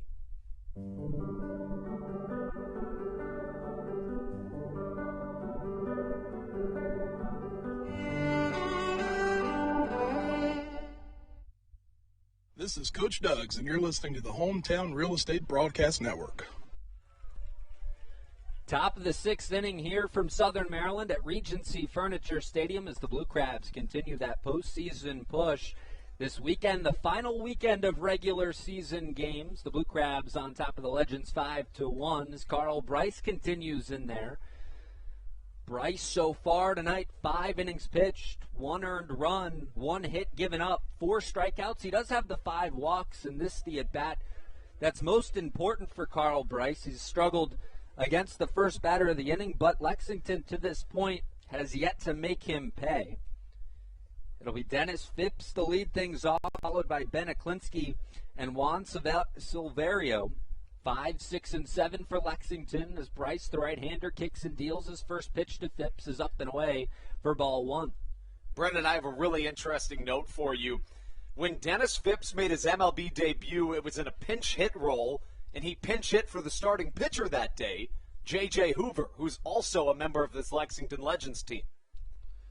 Former major leaguer in J.J. Hoover as well as Phipps fouls that one back. It'll be a 1-1 count, and Phipps going no batting gloves. We've seen it a few times in this league, the old school approach at the plate for Dennis Phipps. I'm a big fan of that, by the way. I am too, I have to say, as the 1-1 pitch kicks and fires to Bryce, and that one swung on and missed. 1-2 the count to Phipps. Phipps playing first base tonight, made his MLB debut back on September 3rd, 2012 for Cincinnati. I feel like in this league we see a lot of Cincinnati Reds, or former Cincinnati Reds, I should say. The 1-2 pitch, Bryce kicks and deals. That one hit out towards left field. Hibbert coming in, going to make the play, and that'll be the first out of the inning. Yeah, I mean, somebody we haven't talked about tonight because he's not in the lineup, but he is on this Lexington Legends team, is in, many senses of the term, if not the one of the best second basemen of our generation, and Brandon Phillips, a guy that is on this Lexington Legends team. I actually have an interesting story when it comes to Brandon Phillips, who's also a partial owner of this Lexington Legends team in a moment. But first, Ben Aklinski to the right-handed batter's box to face Carl Bryce. Looks at first pitch in there for strike one. Aklinski so far tonight 0 for 2, and Brandon Phillips, a guy back in 2002, was traded to Cleveland as Bryce comes set. The 0-1 pitch, that one outside, 1-1 the count. He was traded to Cleveland by Montreal for Bartolo Colon. Wow. But in that trade, and you may remember a few of these players, Andrew, Cleveland received Grady Sizemore. Wow. Cliff Lee, as that one swung on a missed, 1-2 the count. And Brandon Phillips and Lee Stevens. So 4 guys, 3 of them being, significant players at the major league level. It's so interesting because generally in those trades, the minor leaguers don't all pan out to be something big, and every piece of that trade was pretty massive. Count moves to 2-2, and yeah, you mentioned it. I mean, you're lucky to get one good player at the major league level. One even starting caliber player. If you get 2, yeah, if you get 2 of those guys, you won the trade easily. So, to get 3 guys the caliber of Grady Sizemore, Cliff Lee, and Brandon Phillips is impressive as the 2-2 pitch is low. We'll do it at a full count, 3-2. But then Phillips was traded to Cincinnati by Cleveland.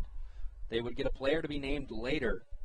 But Cleveland still ended up with Grady Sizemore and Cliff Lee. Obviously, you know how well Brandon Phillips played at Cincinnati as the payoff pitch misses, and that'll be a walk for Aklinski. So with 1 out, a base runner on for Lexington now here in the top of the 6th. And that'll bring up Juan Silverio. Another example of that, and obviously it's too soon to say that it's of that caliber of a trade, but really the only one that comes to mind recently is when the Rays traded Chris Archer to the Pirates and in return got 3 prospects. Their names were Austin Meadows, Shane Baz, and Tyler Glasnow. An absolute haul for Chris Archer, who's actually back with the Rays now that those 3 have reached the MLB level. Yeah, it's always fun to look back at some of those trades and see who came from where and, how different things came about at the major league level. As the first pitch to Silverio is fouled straight back for strike one. Silverio tonight 0 for 1. He does have a walk. Dalton Geekie up and warming for Southern Maryland. It was Patrick Baker warming in the 5th, but now Geekie preparing for maybe a 4-out hold, potentially just the 7th on the slate for Geekie. Bryce fires over to first. That one gets away from Crosby, so moving over to second is Aklinski. Silva will come up with it and just hold it in his glove and toss it back into Michael Baca. So now a runner in scoring position for Lexington. And Silverio will look to drive in a run for the Legends. He has 10 RBIs this season. A .213 average coming into the game with 2 home runs and those 10 RBIs. And Andrew, coming into today's game, you have to feel pretty good about where Carl Bryce stands. This deep into the game, you haven't had to go to the bullpen yet. Yeah, and it really bodes well for the rest of the series. It's supposed to be Blake Bivens and Adrian Cook tomorrow. Neither of those guys have gone all that deep. Of late, Cook hasn't started a game for Southern Maryland. The 0-1, this one Off the inside part of the bat, Michael Baca calling off Tucker Nathans to record out number 2 on the lazy fly ball on the infield. So it'll be 2 outs with a runner at second base and Breland Almadova, the left fielder, to come up to the plate. Couple of things there, one of them being incredible communication from 2 guys who haven't played the middle of the infield together all that much. Nathans called it at first and then gave way to the guy who has priority in the shortstop, being Michael Baca. And additionally, you look at a guy in Carl Bryce who's induced a ton of pop-outs this evening against this Lexington squad.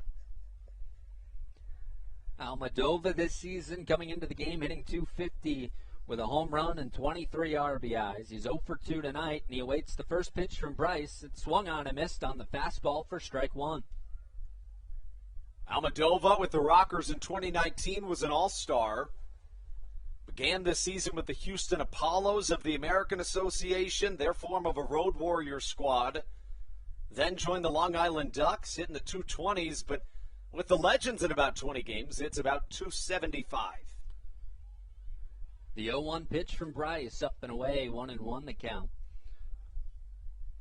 The lines for both teams look like this tonight. The Blue Crabs, 5 runs on 6 hits, no errors.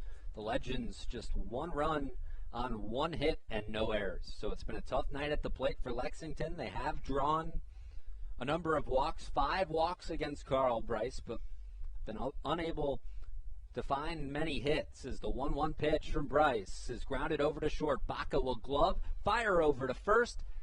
Crosby gloves it and touches the bag for out number 3. A high throw from Baca, but Crosby able to bring it down, and that's how the inning will end. So the Blue Crabs still sit at a 5-1 lead over the Legends as we move to the middle of the 6th inning.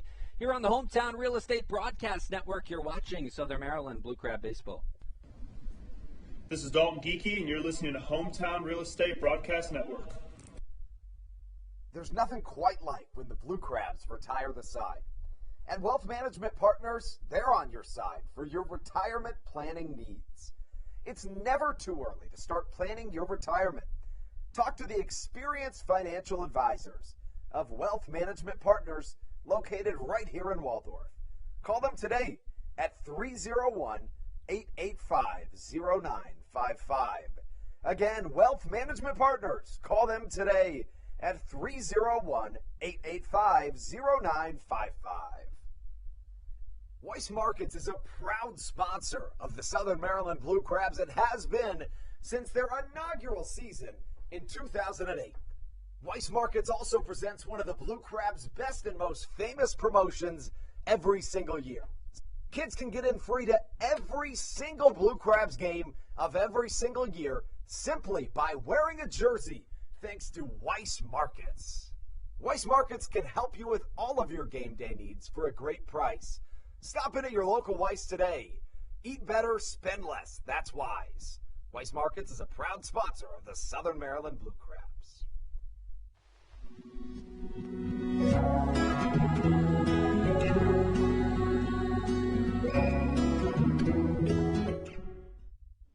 This is Matt Latos, and you're listening to the Hometown Real Estate Broadcast Network.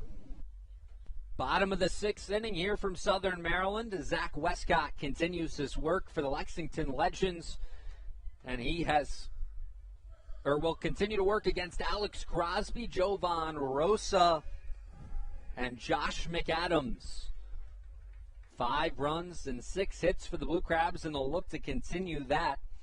Ruby Silva with a home run tonight. Zach Collier with 2 home runs, giving the Blue Crabs the 5 runs. And the first pitch into Crosby is inside for ball 1. Working quickly as Westcott kicks and deals that one low. 2-0 the count to Crosby. Crosby so far tonight 1 for 2, now hitting .321. Came into the game with a line of .320 average, 13 homers, 66 RBIs as that one gets past the catcher, and that'll be ball 2.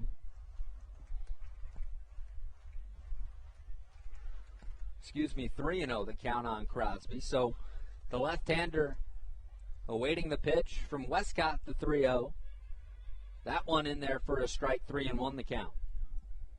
Westcott tonight, other than the home runs, he's done pretty well. Towne the slab.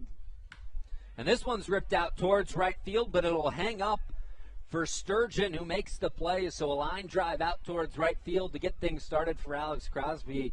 And as we welcome Matthew Hargrove onto the broadcast, Matthew, that's just one of those frustrating situations in baseball where you hit it on the nose, but it just doesn't result in a hit for you. And Westcott was really frustrated with himself after giving up.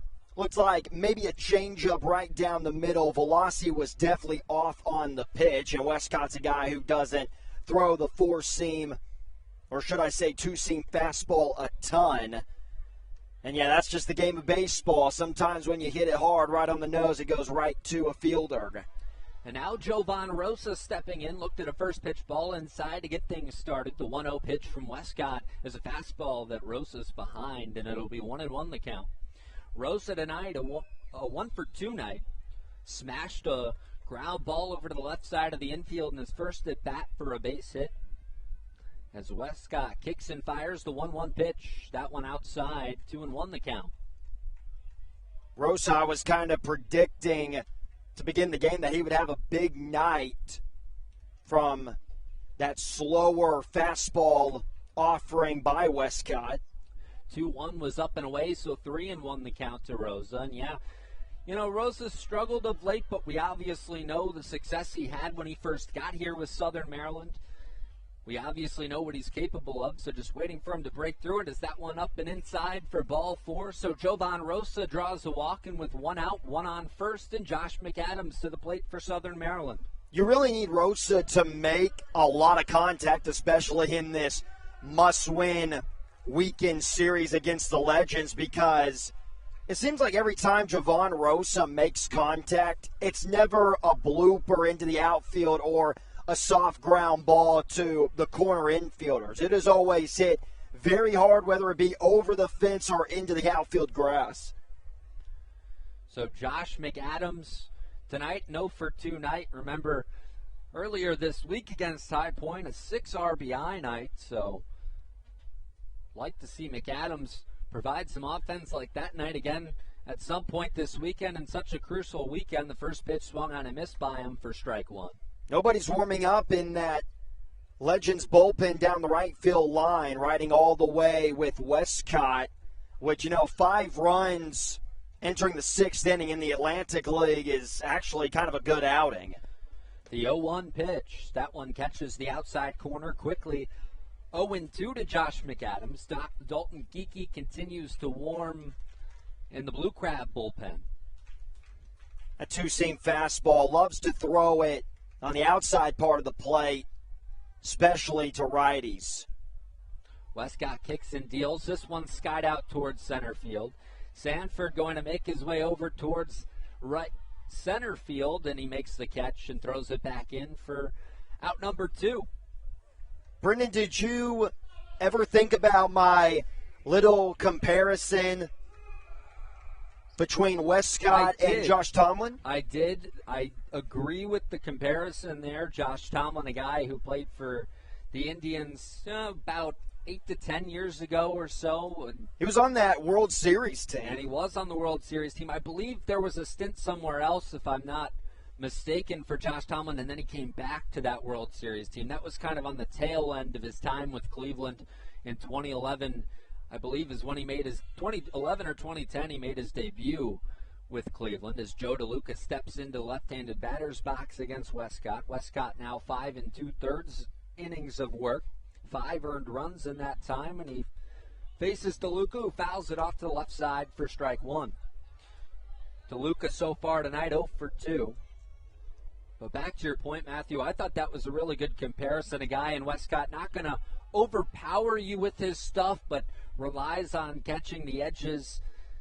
And if he can do that successfully, has those slow breaking balls that can keep hitters off balance once he establishes that fastball.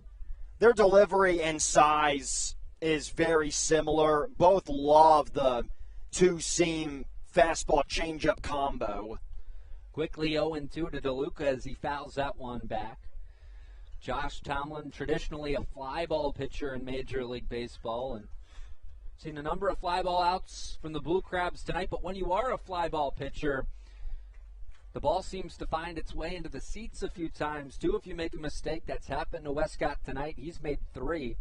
Zach Collier with 2 home runs, 1 in the 5th, 1 in the 3rd, or 1 in the 1st. Ruby Silva with a home run back in the 3rd inning. As this one's just a lazy fly ball out towards left field, but it's going to get down. So a base hit for Joe DeLuca on a jam shot out towards left field. It'll be 1st and 2nd for Michael Baca with 2 down here in this bottom of the 6th inning.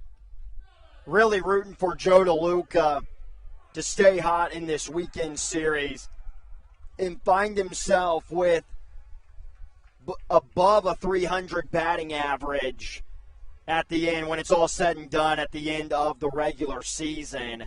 And it's crazy to think that he's almost at that 300 batting average mark. Began the middle of September. He was batting, high 260s, low 270s. And he sits at 298 without that at-bat included, so I'd have to think that maybe puts him at the 300 mark. We'll let you know once my tracker here updates. But now a meeting at the mound between Briseño, the catcher, and Westcott to talk things over on the approach to face Michael Baca. And looking at these two teams tonight, Southern Maryland 28 and 28 in the second half, Lexington 25 and 31. Sit 10.5 games back in that Atlantic League South division, but winners of the first half championship were the Lexington Legends, so they will now be in the postseason this upcoming week. The Blue Crabs still fighting for that spot, but as Andrew mentioned earlier in the game, highlighting the way Southern Maryland gets to the postseason as the first pitch misses outside for ball 1. It's just keep on winning. And if they win all 4 games this weekend, doesn't matter what anybody else does. You're in the postseason, and you'll be headed up to Long Island to face the Ducks. Baca waits the 1-0, swings and fouls that one off. 1-1 the count to the number 9 hitter for Southern Maryland. We also have to remember, as Joe DeLuca is standing on that first base bag, it is now a 13-game hit streak with that little bloop single into shallow left field. Continues to stay hot for Southern Maryland in this bottom third of the order. Does DeLuca as another jam shot, this time out towards right field, but it'll hang up, and the play will be made by Sturgeon to end the inning. So the Blue Crabs threatened but unable to push anyone across in this bottom of the 6th inning. The score remains 5-1 Southern Maryland as we move to the 7th. Here from Regency Furniture Stadium on the Hometown Real Estate Broadcast Network, you're watching Southern Maryland Blue Crab Baseball.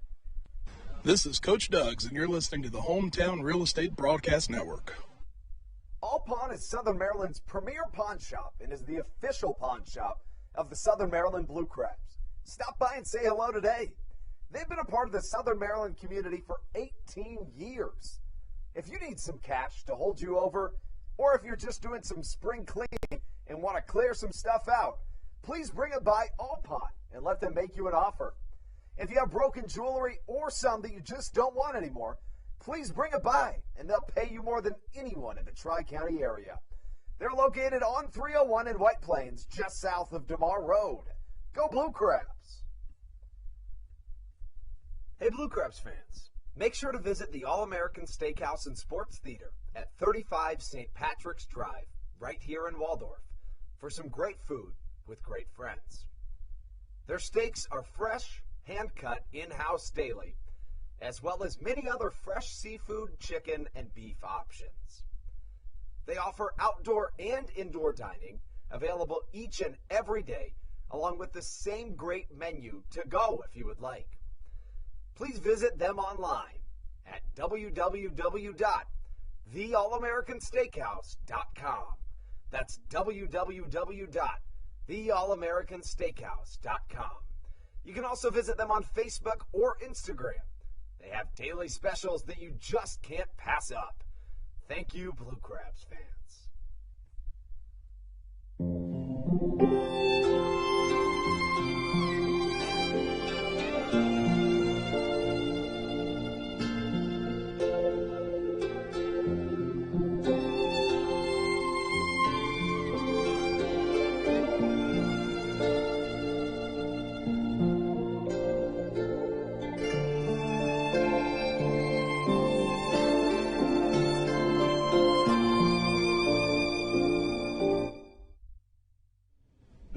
Latos, and you're listening to the Hometown Real Estate Broadcast Network.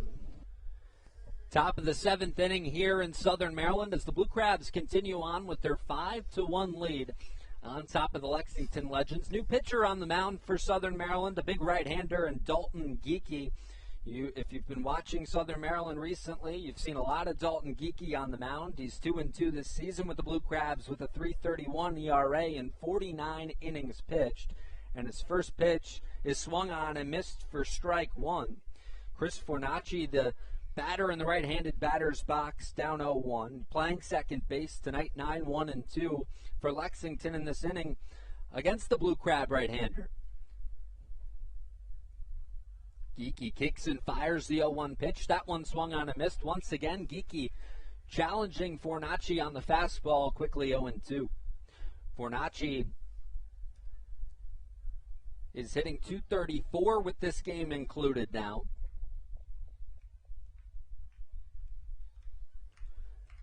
As Geekie slowly comes set on the mound, kicks and deals. That a fastball fouled off this time. Fornacci able to time it up a little bit better, but not able to put it in play.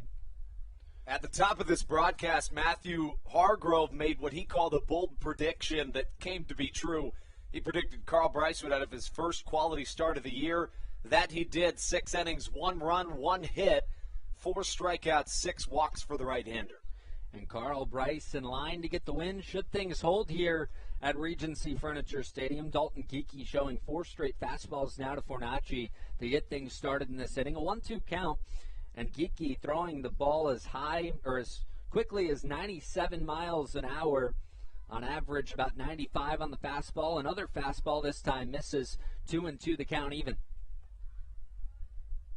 Dalton Geekie, a 3.31 ERA on the season, 52 strikeouts and 49 innings pitched.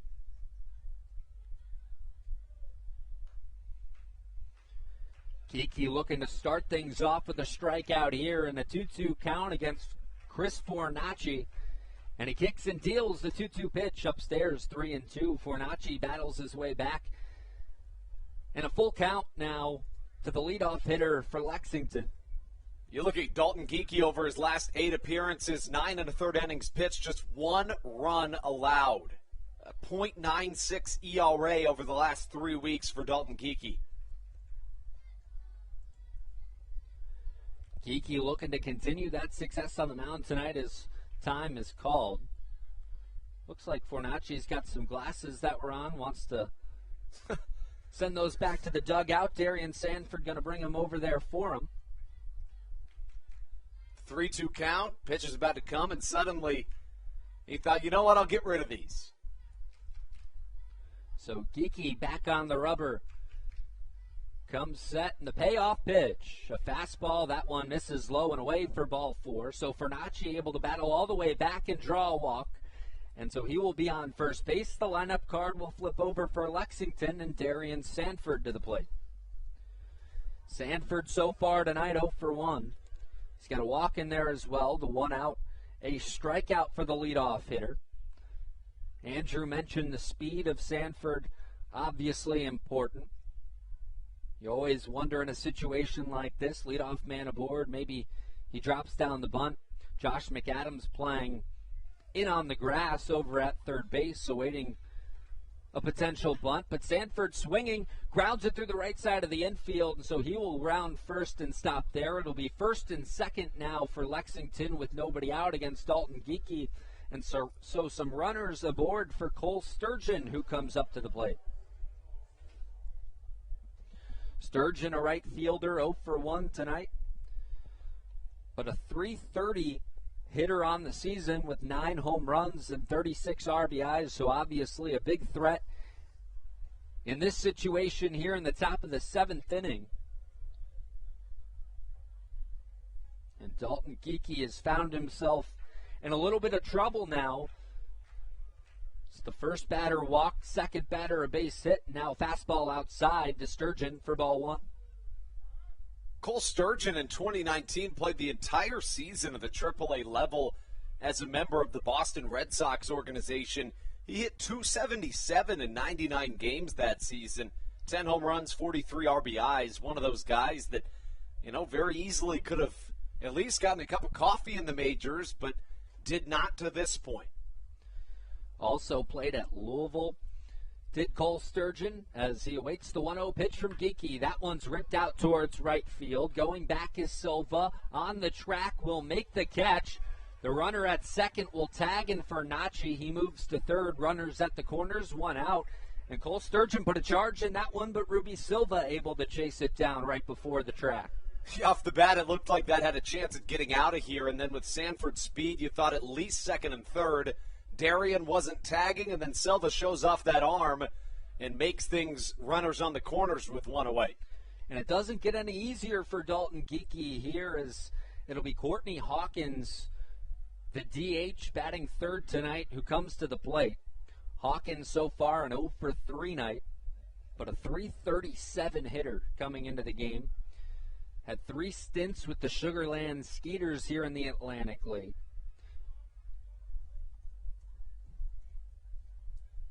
Hawkins also Gatorade Player of the Year back in high school in his home state of Texas. As the throw over to first gets away from Crosby, a run will score.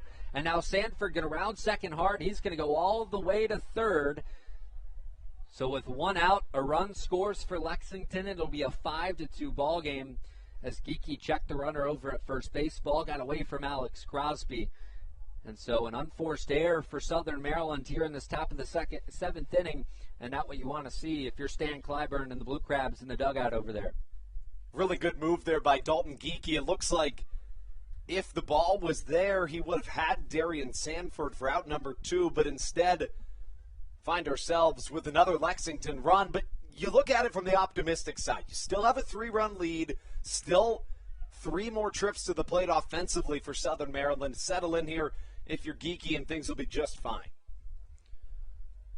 The pitch to Hawkins, that one's skied high towards the shallow outfield and left. Baca going out to make the catch. That'll be out number 2, and a huge out if you're Dalton Geeky with a man at third and Darian Sanford.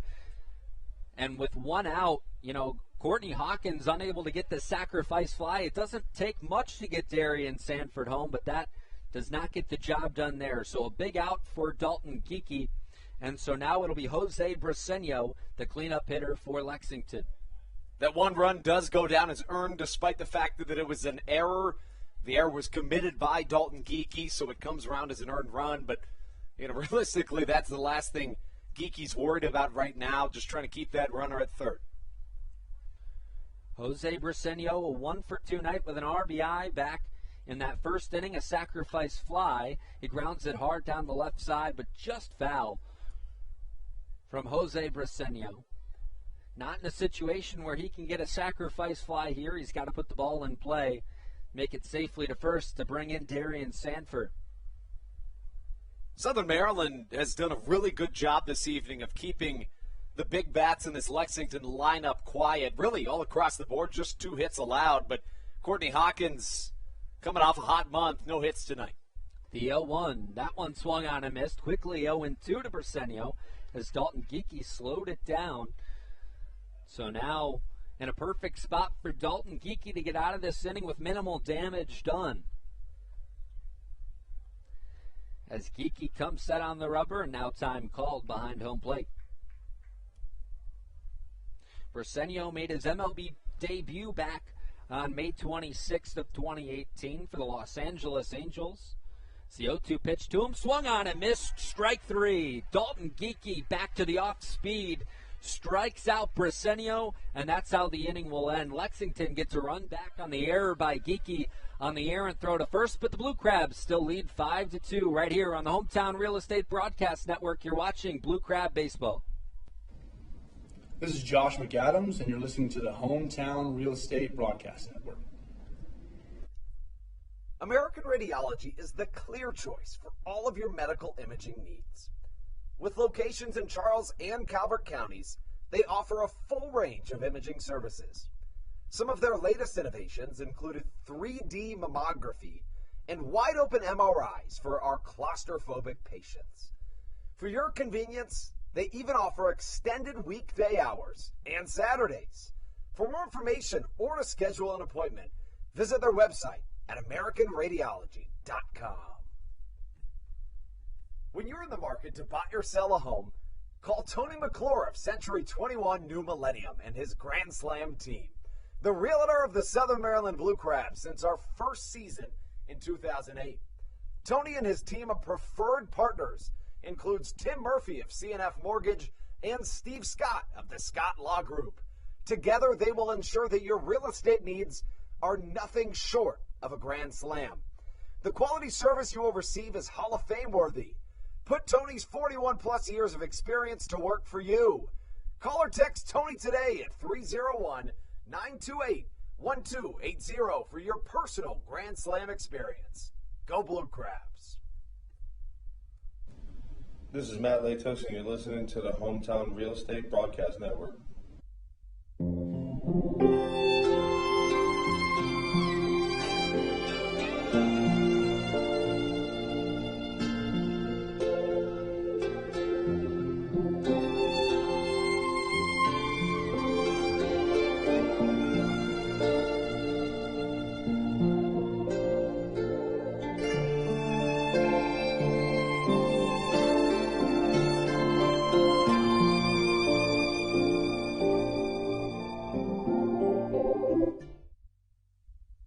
Matt Hibbert set to lead things off as we take things past the seventh inning stretch in Waldorf. First pitch through the left side of the infield. Tony Gwynn out there smiling somewhere through the 5.5 hole. Matt Hibbert goes for a first pitch single as Zach Westcott works into his seventh inning of action. Westcott has been really pretty good tonight, allowed those two-run home runs, one of which off the bat of the man walking to the plate right now. That was in the third, and then Zach Collier hit a two-run blast in the first inning. Southern Maryland added another run in the fifth. That came on yet another home run from Zach Collier. And some scoreboard watching and SOMDWX News look around the league. Most importantly, really the only game we're focused on here in Southern Maryland, Long Island and York still tied at 0 in the top of the third inning with 2 down. So no score in that game, but obviously, most importantly, the Blue Crabs leading here at a score of 5-2. Andres Briseño warming up in the pen as Silva fouls one out of play to the left side. I keep trying to wrap my brain around it, Brendan, and I honestly don't know who I'm rooting for in that game. Some parts of me are rooting for York so that Long Island will fight back to avoid the sweep before going to the playoffs, but then on the other hand, you root for Long Island so that York makes a surge so that they can even make it into the playoffs. So, the scoreboard watching is certainly still happening on our end, but opposed to the last really 2 months, suddenly we find ourselves not knowing who to root for. Well, I'll tell you who I'm rooting for this weekend, and it's pretty simple. I'm just rooting for a Blue Crabs 4-game sweep, and, I'm not really concerned about what happens over there if that's the case. So that's really what we're rooting for here. But, no, you mentioned it. It's tough to tell exactly what you should root for should the Blue Crabs lose a game or multiple this weekend. But, with York and Long Island playing, there's a good chance one of those, both of those teams end up with a loss or 2, obviously, 2 out of 3. You just don't want one of those teams to sweep. That's really the big thing. Throw up a graphic right after this pitch. Silva bounces one to the left side. As you can see, entering play today, the York Revolution and the Long Island Ducks tied for first place, a half game up at the Blue Crabs. They play each other this weekend, do the Ducks and the Rebs, but Southern Maryland has the tiebreaker and one more game to play than either of those two teams. So Southern Maryland, the only team that controls their own fate. A 4-game sweep secures a playoff bid for the first time since 2017. 1-2 swung on and missed from Silva. Out number 1 recorded. And I heard Stan Clyburn mention to you last night as you were dropping off stats over there, just take it one day at a time, and that's going to be the approach for Southern Maryland every day. When you know you control your own destiny, you just got to win the day.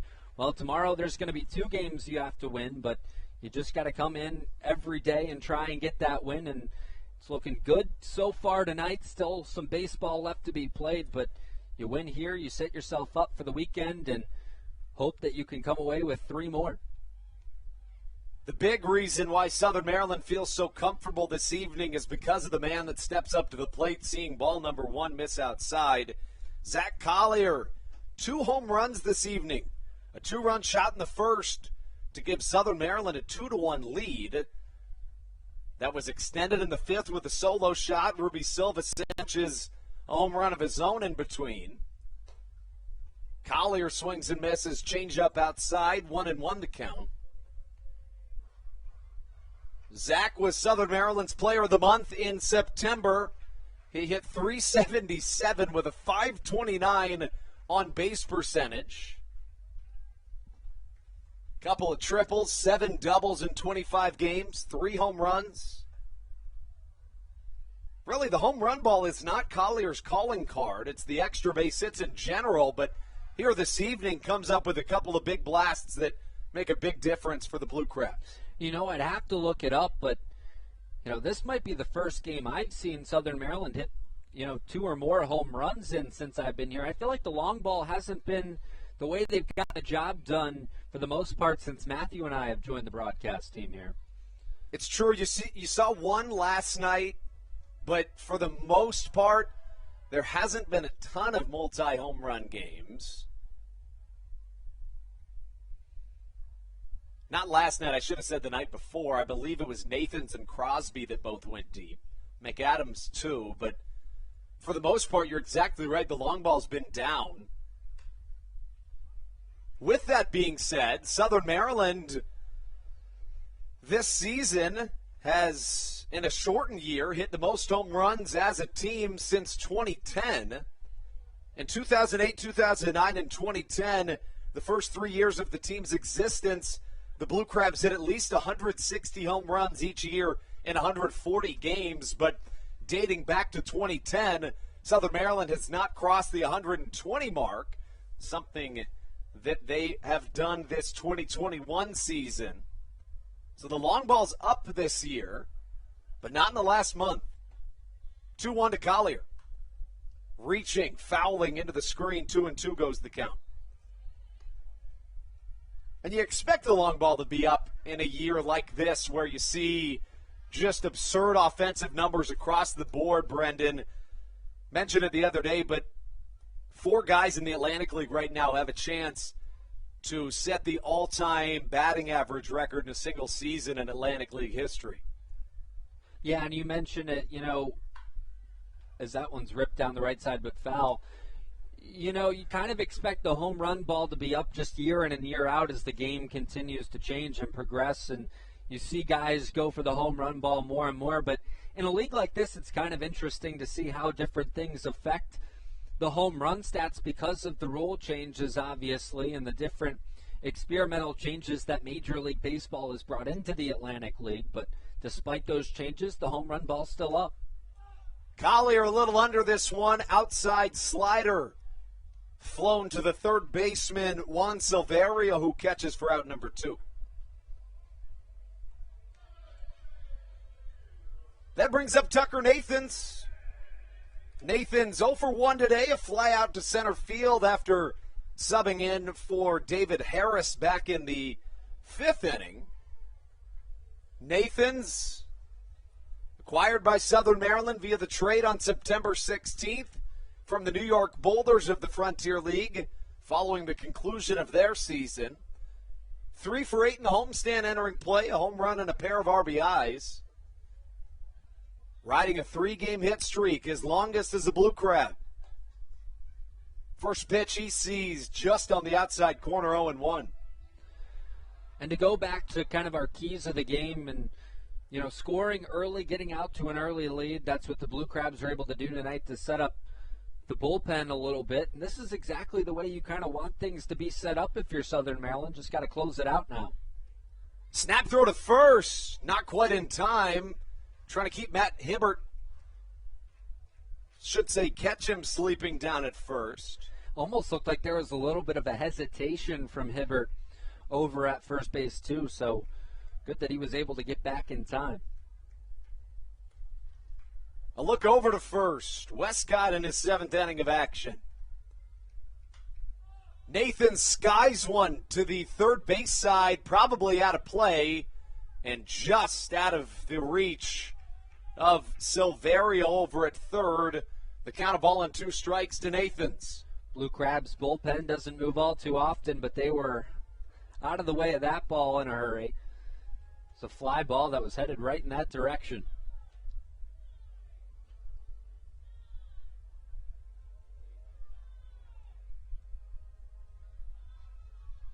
Tucker Nathans reached the AAA level with the Baltimore Orioles organization in 2017. Joined the O's at the age of 24 after starting in the independent ranks in his professional career. The 1-2. Chopped to the right side. Shouldn't be a problem at second for Chris Fornacci, who gobbles and fires to first for out number 3. 5-2 the score through 7 innings of baseball here at Regency Furniture Stadium. Take things into the 8th. When we return, it'll be 5-6-7 due up for the Lexington Legends. Dennis Phipps, Ben Aklinski, and Juan Silverio right here on your home for Blue Crabs baseball, the Hometown Real Estate Broadcast Network. This is Daryl Thompson, and you're listening to the Hometown Real Estate Broadcast Network. Chick-fil-A of Charles County has been a proud supporter of the Southern Maryland Blue Crabs since their inception in 2008. For years, they have sponsored the Southern Maryland Blue Crabs, America's prisoners of war and missing in action. In between the second inning of each game, there is a moment of silence brought to you by Chick-fil-A. The Southern Maryland Blue Crabs appreciate and respect not only Chick-fil-A, but all of those that have served our great country. The seat that they sponsor was made possible by Chick-fil-A of Charles County. Thank you so much, and visit any of your Charles County Chick-fil-A locations today. The Charles County Department of Health encourages you to get the COVID-19 vaccination today. You can get it all over Southern Maryland or no matter where you are across the United States. Vaccinations are offered right here at Regency Furniture Stadium with no appointment needed. Charles County Department of Health and the Southern Maryland Blue Crabs urge you to take one for the team and get the vaccine.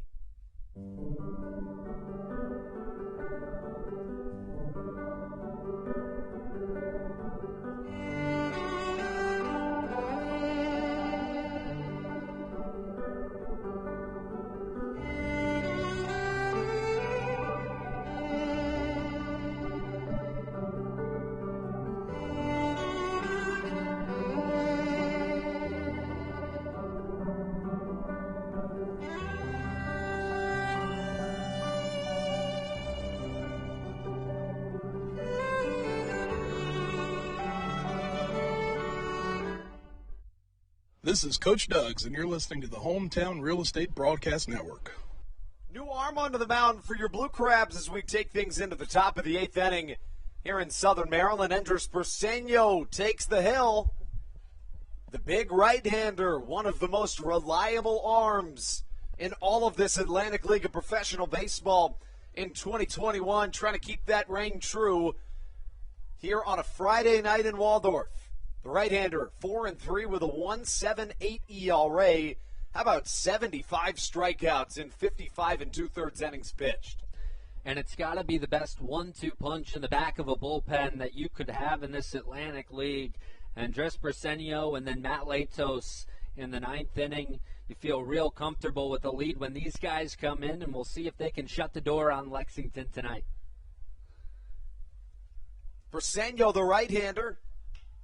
First pitch down the third base line off the glove of Josh McAdams, who puts it in his back pocket and watches Dennis Phipps take first.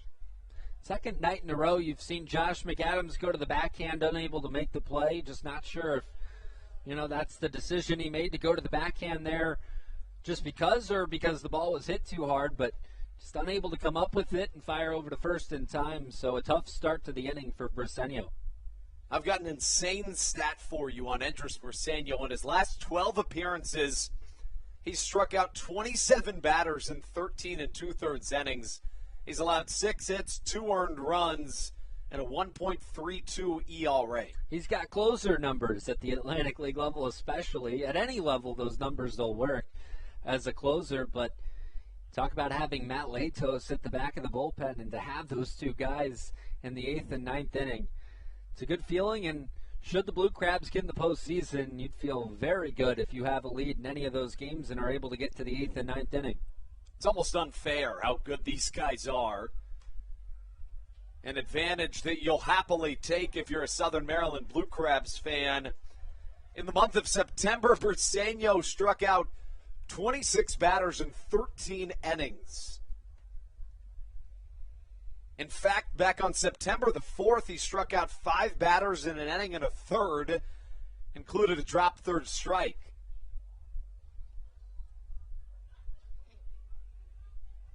The guy's a reliever, and in the last month, he struck out at least 4 batters 3 times.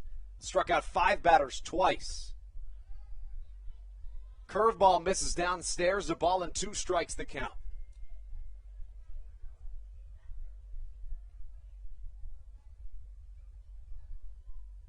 Briseño facing Ben Aklinski. Aklinski 0 for 2 tonight, also drew a walk. Matt Latos up and warming in the Blue Crabs bullpen. Swing and a miss. There's one of those strikeouts patented by the Venezuela native. Andrés Briseño picks up out number 1. You know, when we talk about Daryl Thompson, who always says pitch to contact, especially for those starters, but when you have a guy like Andrés Briseño late in the game who can strike guys out and doesn't always have to pitch to contact, it's really valuable. You talk about getting a guy on early at first base with nobody out, and then you're able to get that strikeout. It's a huge advantage for a pitcher, especially in these situations. Juan Silverio comes up to the plate 0 for 2 this evening, also drew a walk. First pitch, a fastball called strike, and, you know, to your point, if you're Andrés Briseño, just do your thing out there. I mean, not only can he blow you away with the fastball, but he also has such brilliant off-speed movement and precision. He's just nearly unhittable. No balls and a strike. Time called. No pitch here from Briseño. Andrés Briseño spent a decade in the Detroit Tigers organization. Reaching as high as high A ball, was a starter for most of his time in that organization. Did not play in 2019. Like most, he didn't play in 2020. Moves to a full-time reliever in 2021, and that seems like it was a pretty good decision. The 0-1 out of the stretch. Chopper up the middle. This could be 2. Nathan steps on second himself. The fire to first in time. A 4-3 double play. Ends the Lexington Legends half of the 8th inning. Andrés Briseño does his thing. And we'll take things into the bottom of the 8th here in Waldorf. Alex Crosby due up when we return on the Hometown Real Estate Broadcast Network. This is Coach Doug's, and you're listening to the Hometown Real Estate Broadcast Network. All Pawn is Southern Maryland's premier pawn shop and is the official pawn shop of the Southern Maryland Blue Crabs. Stop by and say hello today. They've been a part of the Southern Maryland community for 18 years. If you need some cash to hold you over, or if you're just doing some spring cleaning and want to clear some stuff out, please bring it by All Pawn and let them make you an offer. If you have broken jewelry or some that you just don't want anymore, please bring it by and they'll pay you more than anyone in the Tri-County area. They're located on 301 in White Plains, just south of DeMar Road. Go Blue Crabs!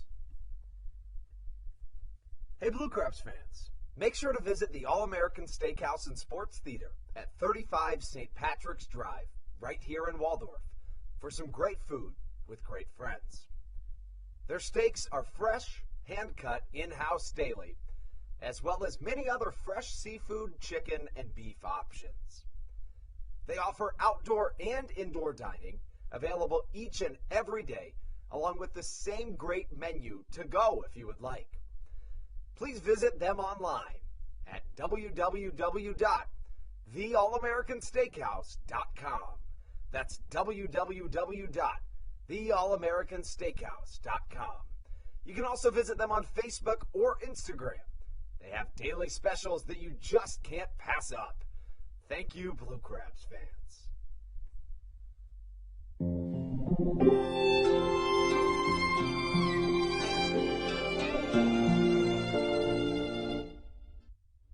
This is Matt Latos, and you're listening to the Hometown Real Estate Broadcast Network. Alex Crosby, Cesar Trejo, and Josh McAdams on the docket right here at Regency Furniture Stadium, Southern Maryland, trying to continue what they've done best in this second half of the 2021 campaign, protect the reg.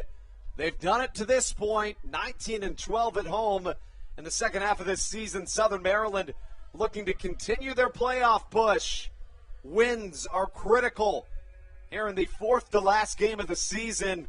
Southern Maryland in control of their own fate, but wins are the only way to keep that statement accurate. Alex Crosby leads things off 1 for 3 tonight, a single in the third. Cesar Trejo, a pinch hitter, awaits on deck.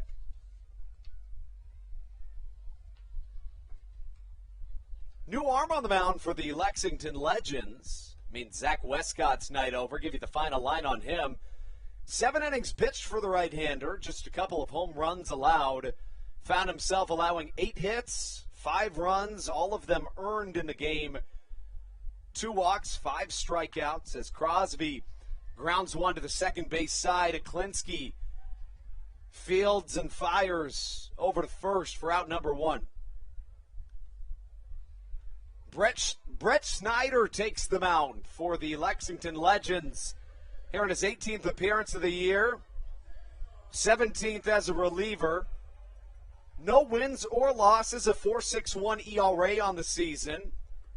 27 1/3 innings pitched, a 1.32 whip, 22 strikeouts on the season.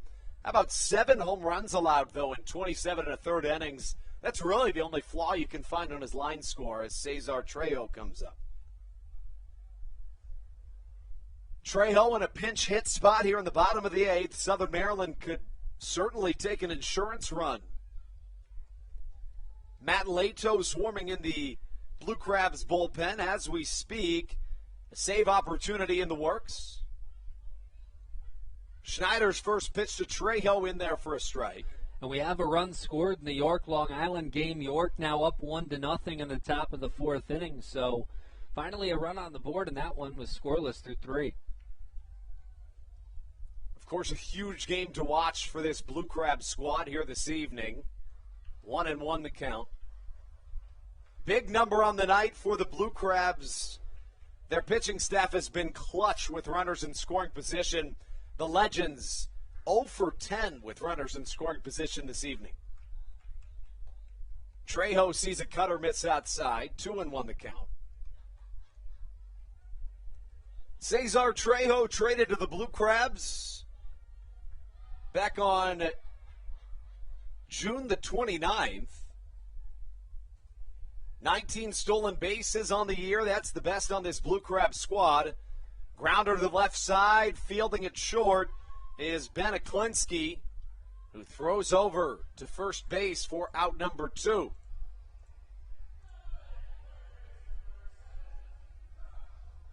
That brings up Josh McAdams. McAdams 0 for 3 this evening. A strikeout, a ground out, and a pop out.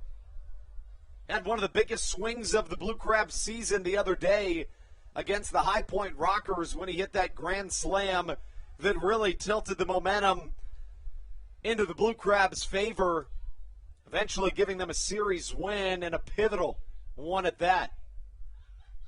Schneider's first pitch, curveball in there for a strike up high. And it would be nice if he could send one over the wall here in a solo shot, would take this from a save situation to a non-save situation, and the difference between 3 and 4 runs in baseball feels huge. Did he go? No, he didn't, says the first base umpire. And that's something that we've talked about a couple times, and I think it's so true. You just really can't understate how big of a difference it feels between a 3 and a 4 run lead. Hot shot down the third base line. That stays fair. Extra bases for Josh McAdams, who rounds first, gliding into second standing with a 2-out double. Yeah, and may not be the home run you wanted, but McAdams gets to second base on the double, and you bring up one of the hottest hitters in the Atlantic League, if not the hottest hitter, in Joe DeLuca. And so a perfect situation for Southern Maryland now to have a chance to drive one in and take a 4-run lead. Joe DeLuca is last time up singled, giving him now a 13-game hit streak. Second longest by a Blue Crab this season, only trailing Alex Crosby, who had a 17-game hit streak. At the time, it was the longest in the Atlantic League this season. Over his last 13 games, DeLuca hitting 22 for 46, otherwise known as a .478 batting average. He is absolutely locked in at the plate right now. 5-2 the score. Right on left matchup. DeLuca swings over a curveball.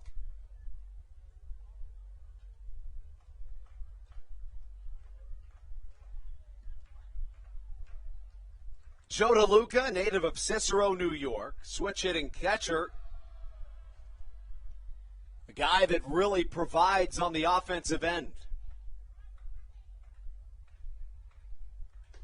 Batting average still just knocking on that 300 mark.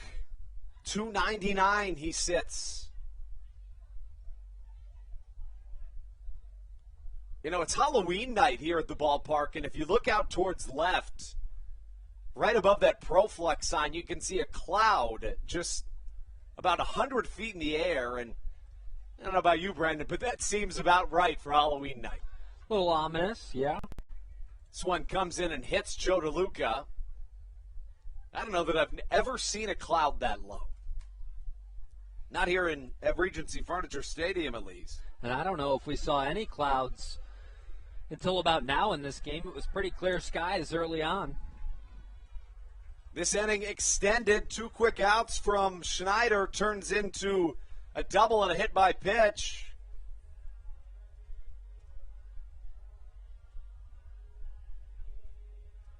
As Michael Baca comes up to the plate, trying to give the Blue Crabs some insurance runs in the bottom of the 8th. Southern Maryland scored 2 in the first. Came on a Zach Collier 2-run shot. Ruby Silva had a 2-run shot of his own in the 3rd. And then Collier homered again in the 5th inning. Those are all the runs this evening for the Blue Crabs. As for Lexington, they scored 1 in the first. They had runners at 2nd and 3rd with no outs, but Carl Bryce did a fantastic job to lock things down. That was the only run he allowed all night. Another run scored on an error from Dalton Geekie, the pitcher, in the first Blue Crab relief inning in the 7th. Those are all the runs we've seen today. The 1-1 off-speed swung on and missed, 1-2 the count.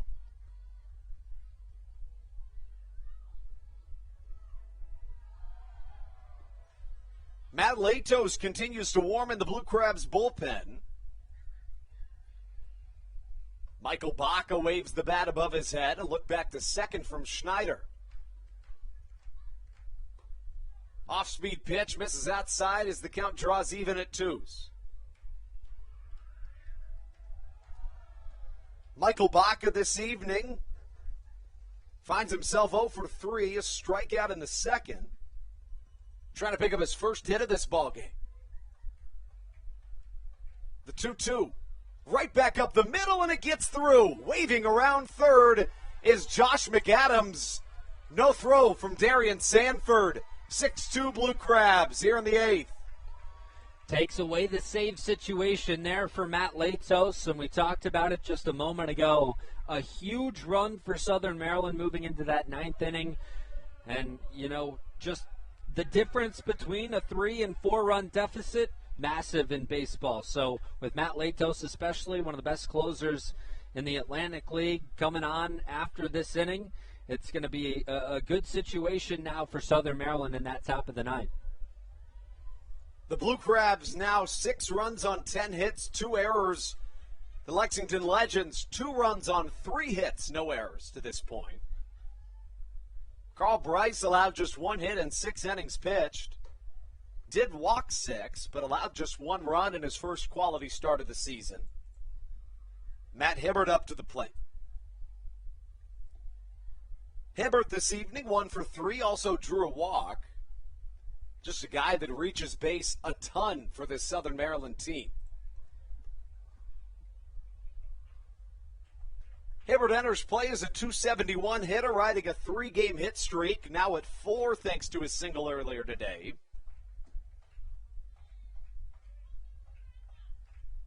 Hot in the month of October.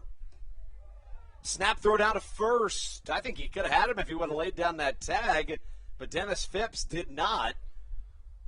Throw might have been just a little wide for him to get that tag down in time, but you're right. I mean, there was definitely an opportunity to apply the tag to Baca, especially if there was a good throw down that way.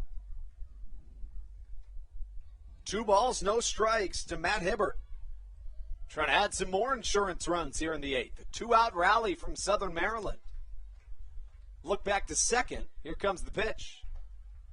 Hibbert takes a curveball inside. The count draws even at 2s. This inning started with a couple of ground outs, one to either side of the middle infield, but then Josh McAdams ripped a double. Joe DeLuca was hit by a pitch, and then Michael Baca drove in a run, giving Southern Maryland their 6th of the day. Couple lookbacks to second. Hibbert swings and misses on a curveball to end the 8th inning of action. Southern Maryland looking to pick up a critical win.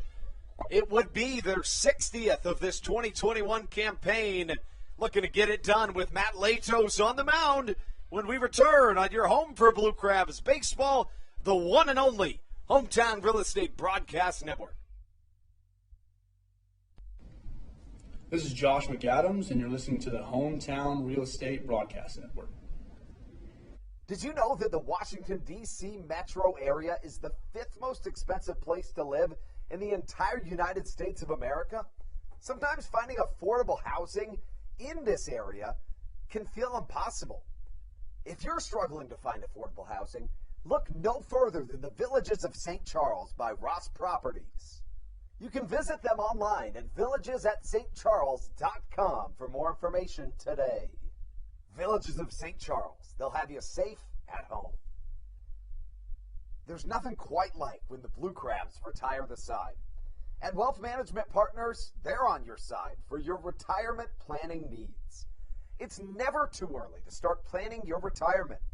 Talk to the experienced financial advisors of Wealth Management Partners located right here in Waldorf. Call them today at 301-885-0955. Again, Wealth Management Partners. Call them today at 301-885-0955.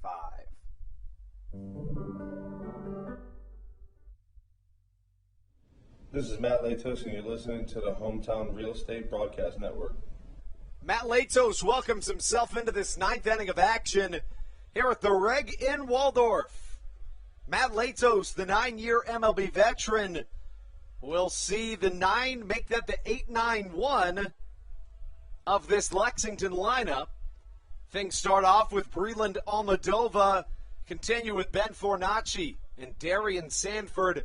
Andrew Banstra alongside Brennan Casera and Matthew Hargrove here at Regency Furniture Stadium, live from the Bayonet Press Box, as Southern Maryland looks to pick up their 60th win of this 2021 season.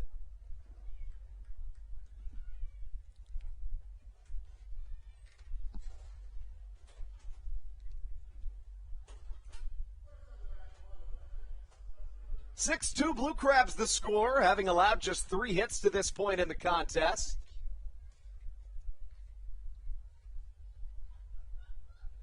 Leading things off, Breland Almadova 0 for 3 today. A couple of flyouts and a ground out for the right-handed hitting left fielder. Matt Latos onto the mound. First pitch, check swing, didn't go. And the count 1-0 here.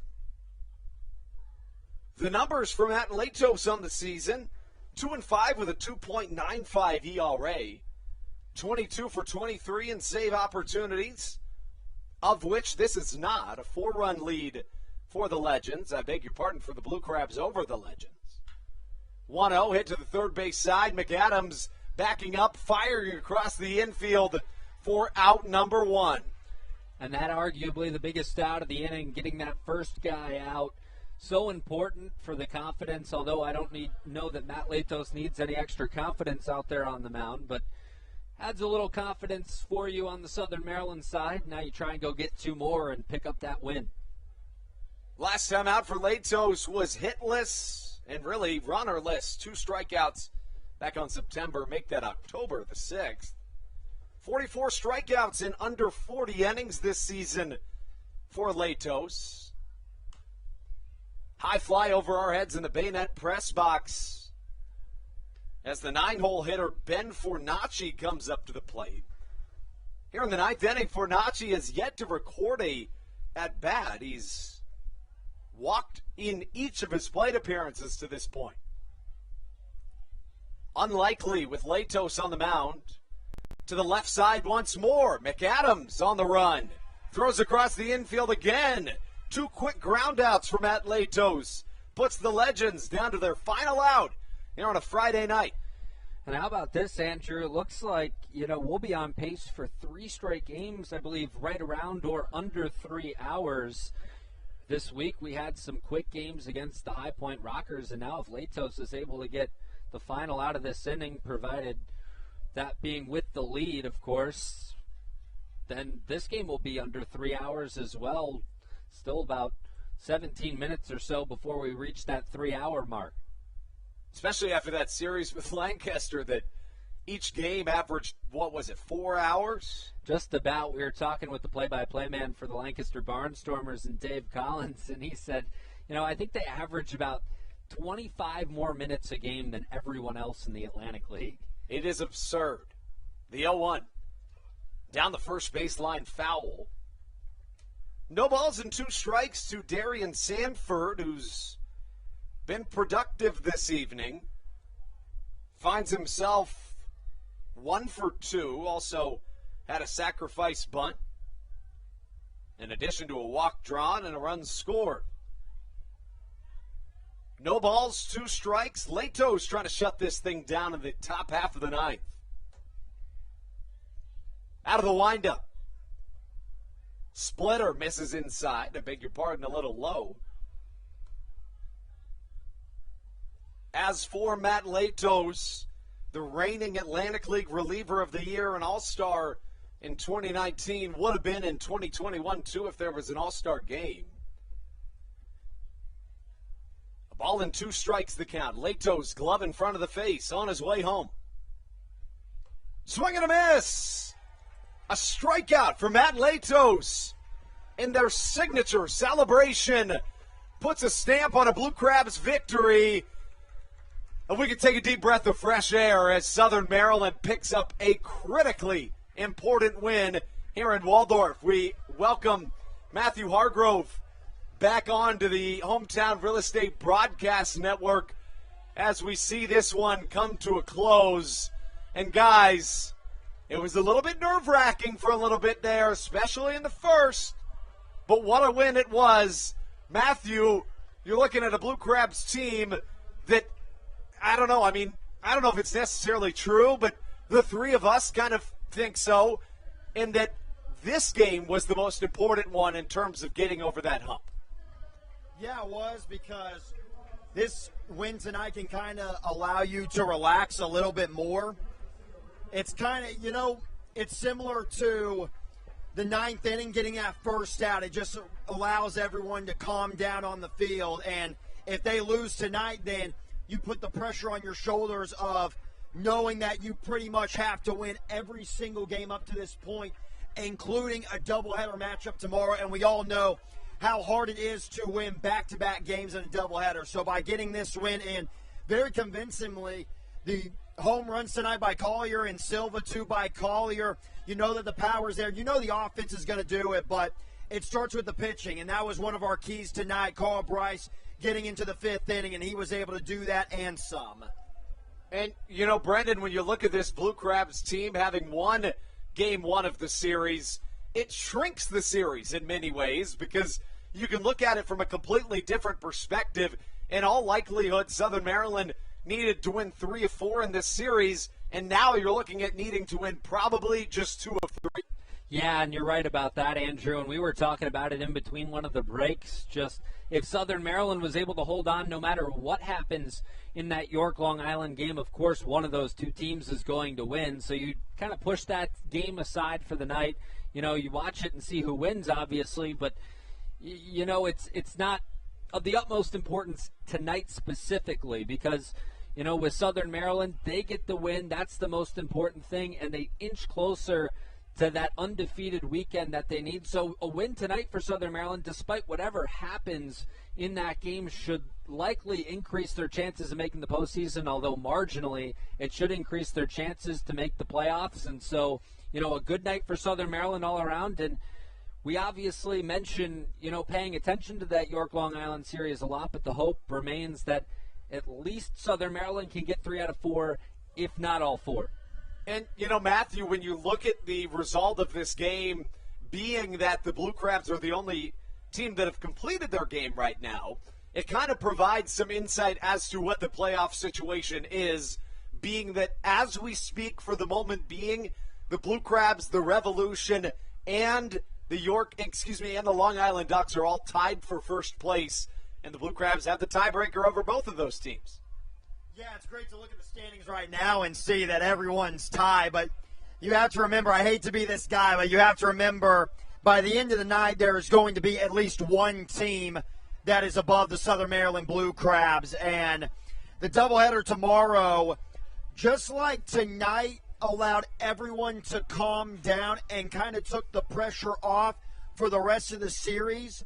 That similar situation kind of is brought up for the first game tomorrow, because you get a win in game 1 of the doubleheader tomorrow, then you're pretty much sitting pretty for game 2, because you're kind of thinking, hey, we got our win today. It's not a must-win game for the second, but we kind of have a nothing-to-lose attitude. So going back to the standings, yeah, it's great to look at the standings right now. You see everyone tied, but you just know that you have a lot more work to do for the Southern Maryland Blue Crabs. Looking at this game specifically, I mean, let's talk about what Carl Bryce did tonight. If not Zach Collier, Carl Bryce has to be the player of the game, wouldn't you guys think? Yeah, I know. I would totally agree with you. You know, you get a quality start from Carl Bryce in those 6 innings of work. Obviously, you know, the walk rate pretty high at 6. You know, 6 walks tonight, you know, a walk per inning. But a lot of that command struggle was early in innings. So with Carl Bryce, he was able to make those adjustments, give the Blue Crabs a quality start, which is all you can ask for. And when you think about this bullpen and how dominant it's been with the Geeky, Briseño, Latos combination, you throw a guy like Patrick Baker in there as well, all the different arms that they're able to go to, it makes you feel good. If you can get a quality start, the offense is good enough to provide you runs, and the bullpen's good enough to shut it down. So if you can get those quality starts like they did from Carl Bryce tonight all weekend, you feel good about the Blue Crabs' chances to take at least 3, and like I said earlier, hopefully 4. And we definitely will see Patrick Baker make a start in one of those doubleheader games. We know that Stan Kleinburn has done it before. Andrew Bantra's shaking his head. I guess you don't think so, or you know who's going to make one of those starts. It'll be Blake Bivens in Game 1, Adrian Cook in Game 2 for Southern Maryland, but you'd have to think you see Patrick Baker at some point tomorrow. Definitely. Say if, you know, Adrian Cook in a Game 2 scenario early on doesn't have it, you know that you have Patrick Baker, and because it's a doubleheader, you're not asking Patrick Baker to go out and give you, you know, 5 or 6 innings, like a 9-inning game. In a 7-inning game, you can go up to Baker and be like, just give us 3 solid innings, and then we'll hand it over to Briseño and Latos and Geeky. And we saw 3 of the 4 horsemen tonight, and, man, you would love to see that back into the bullpen in a playoff game. Shifting away from baseball for just a moment, I mean, this is what minor league baseball is all about, guys. Look down on the field. All of our players are dispersed across the base paths. Here on Halloween night, kids are trick-or-treating with professional baseball players. Guys, that's what it's all about. It really makes your heart, I don't know about you guys, but it just makes me feel really good. Yeah, you're right. It's what it's all about. It brings the community together down here in Southern Maryland, and you're happy to see it. You know, it's great to have the post-game trick-or-treating. It's great to have a team in a playoff push like the Blue Crabs, and so it starts off the weekend right. A great way to start off the weekend here at Regency Furniture Stadium, and you know, you hope to just see some more smiling faces as the weekend moves on, and hopefully that's because the Blue Crabs are making the postseason. Yeah, we have one of the costumes down there. You might be able to catch it on the camera, but the kid is Batman, and then his father is Robin. Oh, I like that. So props to the dad for letting the kid be the number one superhero in that dynamic duo, but just seeing a bigger Robin is definitely something different, but I absolutely love it. We look forward to tomorrow. It'll be, again, Blake Bivens Game 1, Cook Game 2. Have that right here. First game starts at 2 o'clock p.m. with the second game to follow. It'll be a Governor Larry Hogan bobblehead giveaway. He'll be here in person as well. For Matthew Hargrove and Brendan Casera, Andrew Banstra signing off on a Blue Crab 6-2 victory. Let's go get a couple more tomorrow. Thank you so much for tuning in as always. And we leave you with one final note. Let's go Blue Crabs.